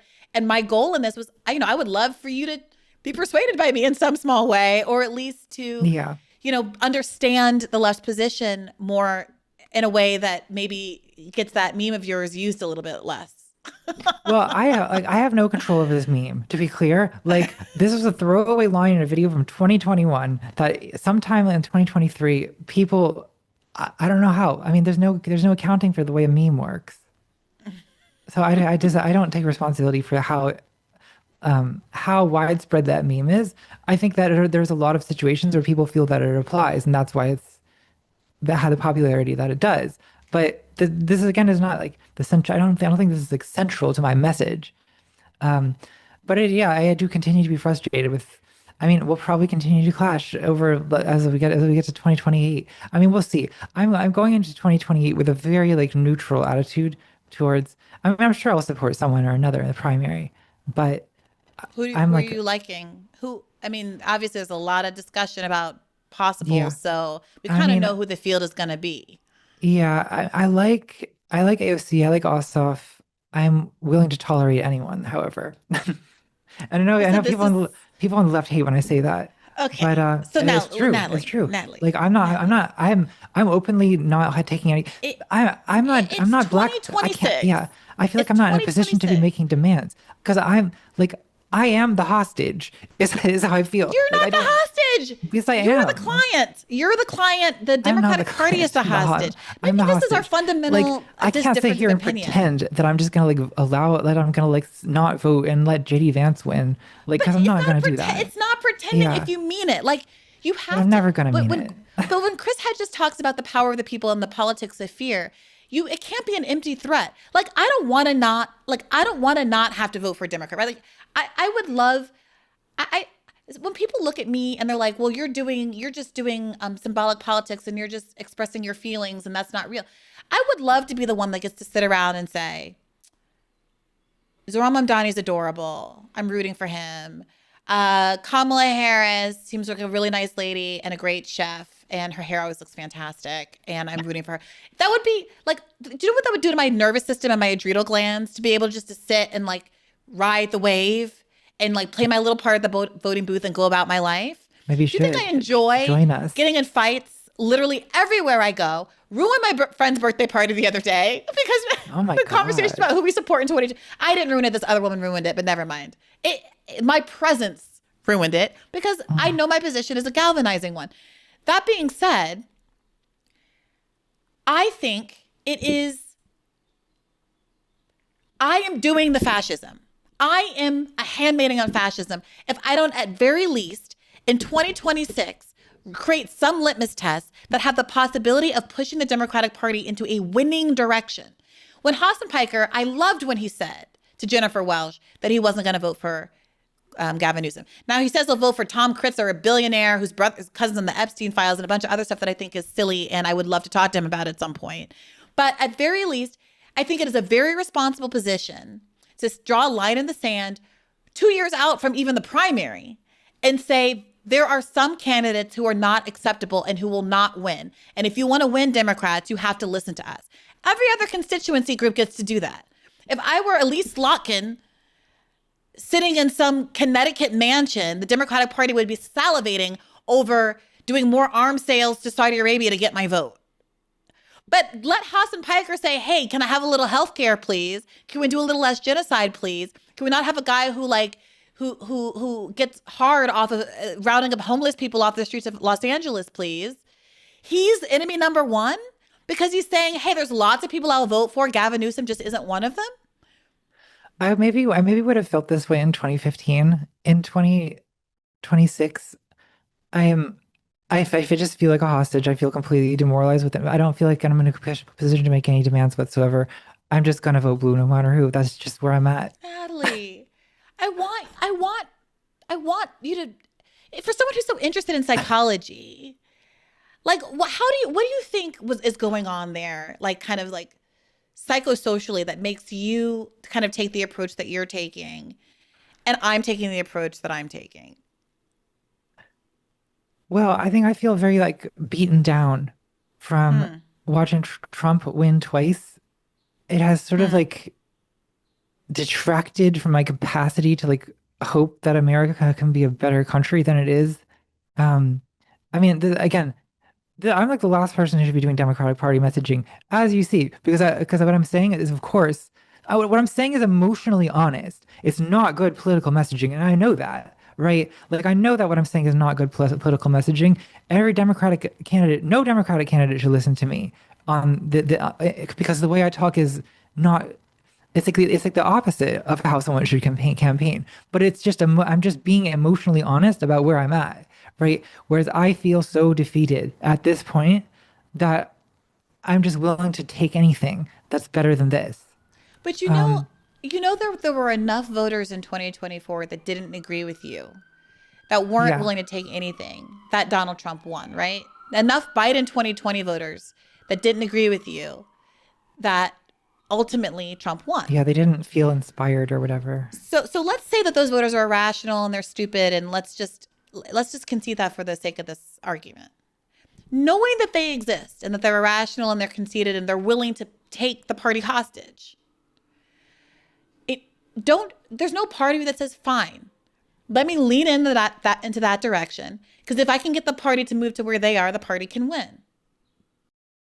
I really do hope, I've hoped for a long time. I mean, I hope this in 2020 in a way. I hope that the Democrats do nominate like a leftist, a progressive leftist, but in part, if for no other reason than to actually try the experiment. Like, will they win? I would love to know. But materially, because again, Natalie, you've accused us on the far fringes of the left for not being sufficiently rooted in materialism. I've tried to bring up several times in this conversation the material reasons why I think that will never happen.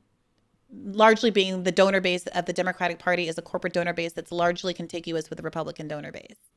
But I just don't understand I feel like you're not able to paint an attractive alternative for me.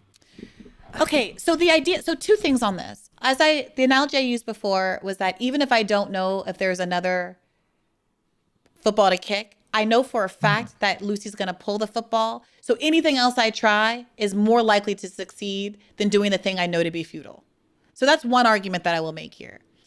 A second argument that I've made during this conversation is that, put aside my own personal politics, even if this is kind of a grand bluff, I think that Democratic voters who like the Democratic Party and just want the Democratic Party to be better, who don't have real lofty aspirations for Medicare for all or any of the things that I care about, who don't actually want to end capitalism or anything like that, at very least should say that my vote is conditioned on populist policies and make the argument that you're more likely to win if you agree with me, too. So I think that's a clear strategic argument to make.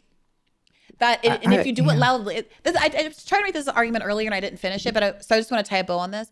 The reason that this hasn't worked historically is I think that there needs to be the Democrats they label and give a message to non-voters, like they ascribe politics and a message to non-voters because they're not organized and they can't speak for themselves.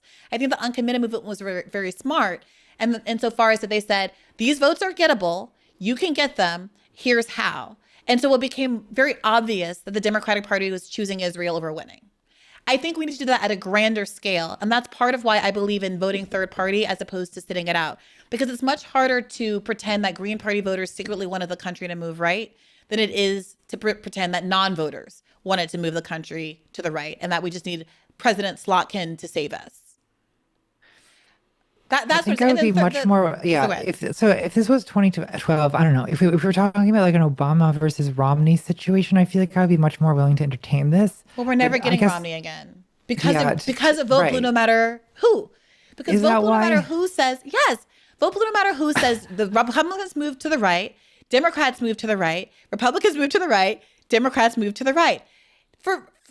If someone occupied the Tucker Carlson lane, right? If a Democrat occupied that lane, then Republicans would have to be serious about getting into this anti-war debate and come back to this position. If Democrats if they own Medicare for all, Trump wouldn't be able to get away with this. I'm going to improve the ACA line that he used to win, right? It was bullshit, right? Plan. Like it's obviously bullshit. Concept of a plan, exactly. But why did he even have the space to make that argument? It's because Democrats are sitting here trying to sell us Mitt Romney's Affordable Care Act plan from 2009 when we have these horrible, if the ACA did drive up people's premiums, people are paying out of their ass for healthcare. It is not a good situation. And just because it was better than before is not an argument that wins you elections. I agree that I think the economic populism is a winning argument at the moment, right?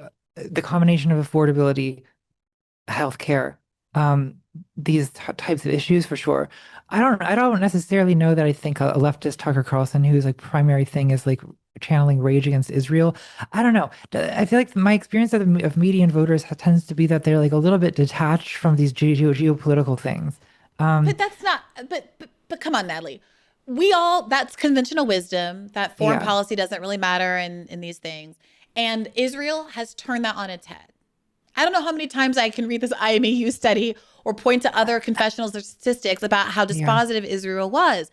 But it is, I just had a candidate running in the Bronx for the House on saying that he talked to a voter. It was a Richie Torres voter. She had always voted for Richie Torres. And then he asked her, okay, how do you feel about Israel? And she said, I hate what Israel is doing in Palestine. It makes my blood boil. I hate seeing those kids. Fine, give me a leaflet, and stormed back into her apartment building. Like, things are changing. And to your point, like, I don't think it should be the only issue, because number 2 on that IMEU poll, right, was the economy. Right? Yeah. I mean, I think that, I guess I just wonder why it didn't cost Trump very much. Well, I don't think Kamala offered very much on cost either, is the problem. Yeah. She didn't. What was her message on affordability? What was she going to do? Yeah, healthcare is an affordability issue, right? Mm-hmm. Minimum wage is an affordability issue. These are issues that the Democratic Party has long abandoned. Well, I agree that yes, the kitchen table issue should probably make a comeback at the forefront of Democratic policy and messaging. I don't think that the pro-democracy thing worked. So, I mean, that it appeals to like abstract-minded people like me who are like concerned about some like principled maintenance of like the functioning of our institutions or whatever, but like the average voter doesn't give a shit about that. At least I think that's the impression I got from the results of the 2024 election. That was not effective. I know. So I do think that I agree that economic populism would be a good pivot. And to be so clear, healthcare, all of these issues, like I think healthcare is part of elder care. Yes. All of the when there's an episode, I'm not like I agree with you on that. Podcast, Natalie, I agree with you on that. But like I had a guest on who ran down the drivers of inflation. Like, inflation is not this abstract thing. It's like prices are going up, and they're going up specifically in certain sectors. And it is transportation, it is food, it is healthcare, it is education, right? So those are policy things. So healthcare policy, free healthcare, is a huge driver of exploding costs. Education, free college, free public college and universities. We're having an AI crisis. People don't know what to do with their professional lives. Free vocational school. Like, these are things that you can run and win on, right? Yeah, I agree with that. Like all of it. And Democrats are not doing that. And in fact, Joe Biden chose to abandon his student debt promises and lift the student debt moratorium that Donald Trump had put into place in 2020 a month before the election. Like, these are all choices, right? And I can make a case that I think Biden did that because of his his financial interests as the senator from MBNA, the Delaware senator who was deeply embedded with the banks and who was responsible for student debt being the only kind of debt that's non-dischargeable in bankruptcy, and that he has a long history of being on the wrong side of these things. And then none of this is an accident. The Democrats do rotating villain theory to make it seem like they're always trying to do the right thing, but narrowly losing. And that's why I have no confidence in the Democratic Party. But I don't want to belabor that point. Natalie, I know I've had you here for a really long time, although you're famous for doing really long form content. Jabbering endlessly. Yeah. Not at all. But I did want to hit 2 quick points before we wrap. Quick. Okay. This question of violence, political violence, came up with you and Joshua Citarella. And it has also been a mainstream kind of, I don't say talking point because that sounds like I'm belittling it, but like a point of discussion, let's say. It was a recent discussion point on an episode of Pod Save America where this journalist named Peter Hamby was on, talking about an article that he had just written for Puck about this growing tolerance, as he characterizes it on the left, for political violence, whether it's through the shooting of healthcare CEO Brian Thompson, or these assassination attempts on President Trump, or the murder of Charlie Kirk. It does seem to be like an emergent property of the amount of vitriol, hate, lack of empathy, cruelty, on the internet and beyond, I think that Trump is both a cause of and a symptom of. And I struggle with how you think about those two things, but the comfort that people have, right? Whether it's the shooting of the United Healthcare CEO or the killing of Charlie Kirk, that is morally wrong before you even get to whether it will encourage future violence. It said something really ugly about our politics and our culture, and I do think that is real. Yeah. So that's the thing I struggle with. And there has been some discomfort, I think, both among liberals and on the left, you and Joshua Citarella, about a growing left-wing appetite for that kind of violence. I found myself, do you think have I characterized your position well? Well, I guess the point that I would object to is that I'm actually not sure that this is a specifically left-wing appetite, because it seems to me that a lot of these assassinations are like sort of deranged centrists. So I don't know that they were all pink-haired trans girls. I mean, I think it's like cheered on by people on the left, but I feel like the left is not. I mean, with like Luigi, that was like almost across the political spectrum. The people responded positively to Luigi, right? I don't think it's specific to the left at all. So in Peter Hamby's article, he does a lot of like wheel spinning first about how, of course, most of it is right. Most of the political violence historically, even now, is from the right, and he the caveats it pretty heavily. But still, I think there is this like, well, let me just put my cards on the table.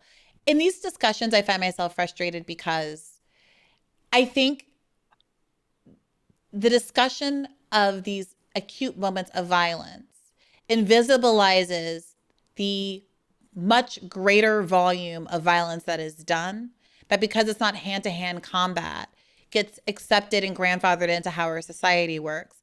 And the reason why you have a public outpouring in support of someone like Luigi Mangione, who may or may not have done it, we should say, innocent until proven guilty, is because for once, there seems to be a rough justice that's done that acknowledges the gross injustice that is being done by a healthcare system that is not a healthcare system, it's a health insurance system that puts so many people in the position of having to make financial arguments over the phone when they should be attending to the life or death of their loved ones. Yes. I agree. That's why. You agree? Yes. Okay, so it was frustrating because it didn't seem like that was, and I know that you know this, and I know that Joshua knows this, but there's this way that I feel like people who are public facing feel the need to poo-poo political violence. Well, I don't think. And even the way you talked about it in the context of like these like Tarantino films, like we're being given these permission structures to enjoy violence. Well, that doesn't strike me. I mean, no, I'm not wanting to defend Tarantino, but when I think of a movie like Django Unchained, I don't think of it as wanting to defend, like enjoy the violence. We don't enjoy watching the violence that it's inflicted on the slaves. We enjoy the retributive violence that's done as people are being violent to get free from slavery and oppression. Well, the violence against the slaves in that movie functions to make the violence against the slave owners feel sort of justified, like a purgation. Yeah, and is it not? That's the question. Is it not justified? I mean, the thing is, like, is it justified? Is that real violence justified? Yes. Like, is killing Hitler justified? Yeah. I guess with that video, though, part of what I'm pointing out, though, is that these are entertainment spectacles, right? And so it's like the theater of justice that Tarantino stages is functioning to kind of, because I think my argument with Tarantino is that this is a man who's fixated on the sort of pleasure of violence for its own sake, right? And I point to his like earlier films like Reservoir Dogs, where there sort of isn't that level of justice, or there isn't that level of retributive framing. So I think that what I'm suggesting is that, no, I'm not suggesting that that no violence is ever justified. Of course, it sometimes is, right? I mean, I think everyone thinks that it sometimes is, whether they explicitly acknowledge that or not. But I think it's more just sort of examining the conditions under which people feel good about violence and the way that morality interacts with that, right? The way that I think morality there's a kind of aggression and violence that's part of morality itself. And I guess there's a psychological exploration of that. I think it's a dynamic plays out in all kinds of situations. Sometimes, the argument about whether the violence is in fact justified is sort of separate from the psychological analysis of how it works. Because I think a lot of violence that we find abhorrent is perpetrated by people who think, like the IDF is a great example, right? Like, don't you think that, like, how does the IDF like live with themselves doing these things? Doesn't it come from some sense of like victimhood and like avenge, right? They think that that's what they're doing, right? And they are allowed to do it because the entire Western world has manufactured this narrative.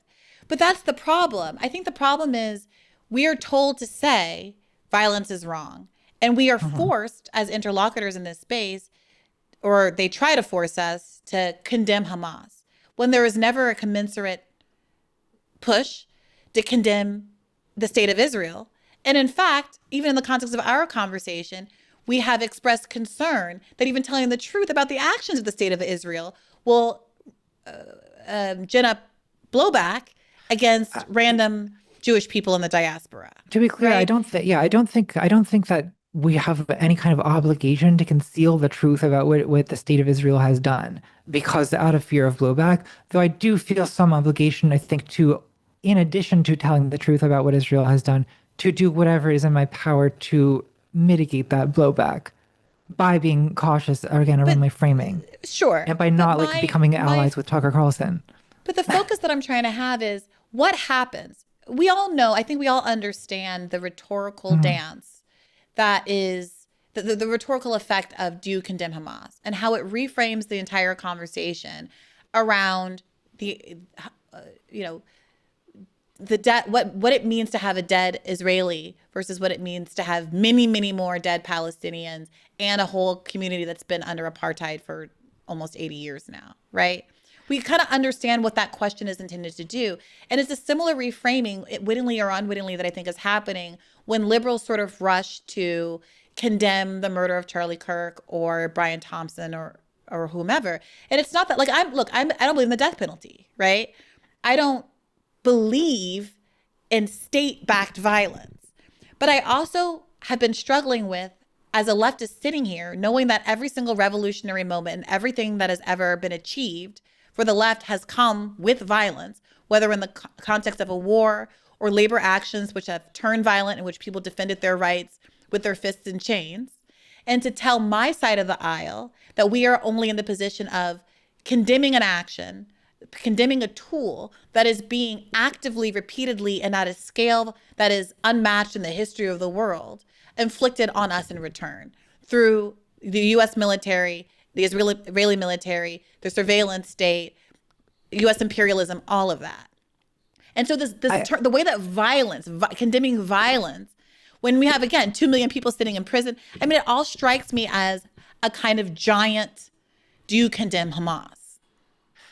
But I mean, isn't it just, I guess I see like Democrats condemning political violence. I see it as like a fairly cheap and easy political win to take, right? Like, I mean, like when there's assassinations, you say, I mean, especially when it comes to like, people attempting to assassinate Trump, or like, I think it's fairly like, why shouldn't the Democrats simply say all lives matter, like in reaction to that, in reaction to that, in effect, which I feel like is what they often do say, right? Is like political violence is always wrong. Like, I feel like that's like a fairly like easy thing for a politician to say, and like I don't really see there. I feel like it costs very little. But they don't say that killing 68 million people every year from a lack of health insurance is political violence. And they don't say that America funding the Iron Dome in a way that it's insulated Israel from accountability for its genocide and apartheid is political violence.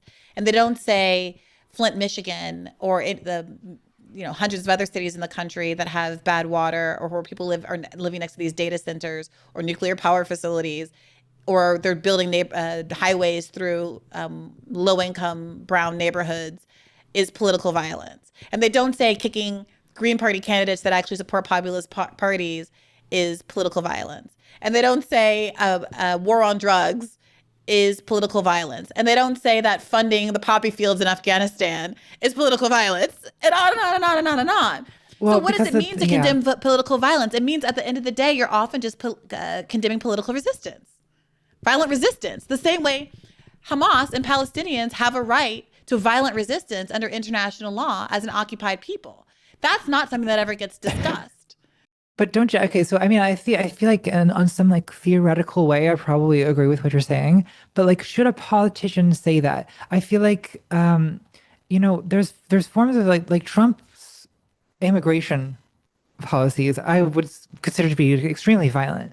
Yes, they're also popular.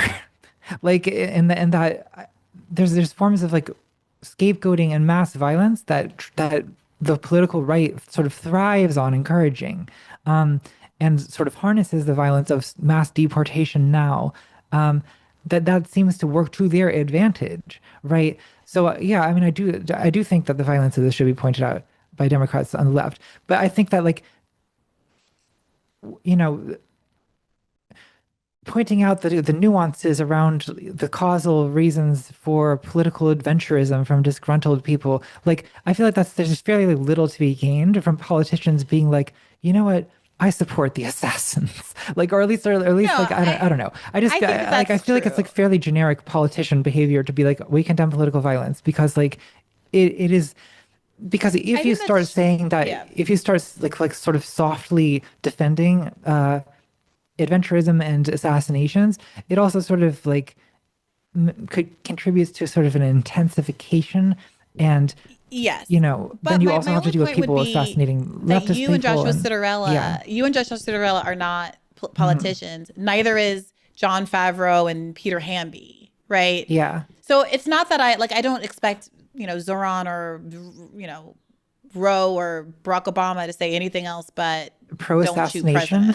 Right. But I do wonder, it seems like there's like almost a rush to seem like the adult in the room among people who are not even being asked to weigh in. And when you have leftists, people who are liberal, left of center, seemingly feeling the need or urge or push to talk ad nauseum about how bad it is to kill Charlie Kirk the way that Ezra Klein did, when they spend none of that time talking about how bad it is that Charlie Kirk fomented so much hatred and supported against all kinds of groups of people, and supported the MAGA movement in a way that has such direct real world effects. I think we're playing their game. And I also, one last thing I would say you should take this up with Ezra Klein. I'm not someone who is to speak. I do not speak at length condemning the assassination. I mean, I've never condemned the assassination of Charlie Kirk. I've never said I supported it either. I've never said I supported it either. I think it was Brian Thompson, the healthcare CEO, that was the subject of the conversation between you and Josh. Yeah, I mean, I think I analyzed it as, you know, seeking to explain why people felt so supportive of that assassination. I don't necessarily endorse it. I don't necessarily condemn it. I just understand it, which I think is a position that many people already would consider extremely pro-violence implicitly, right?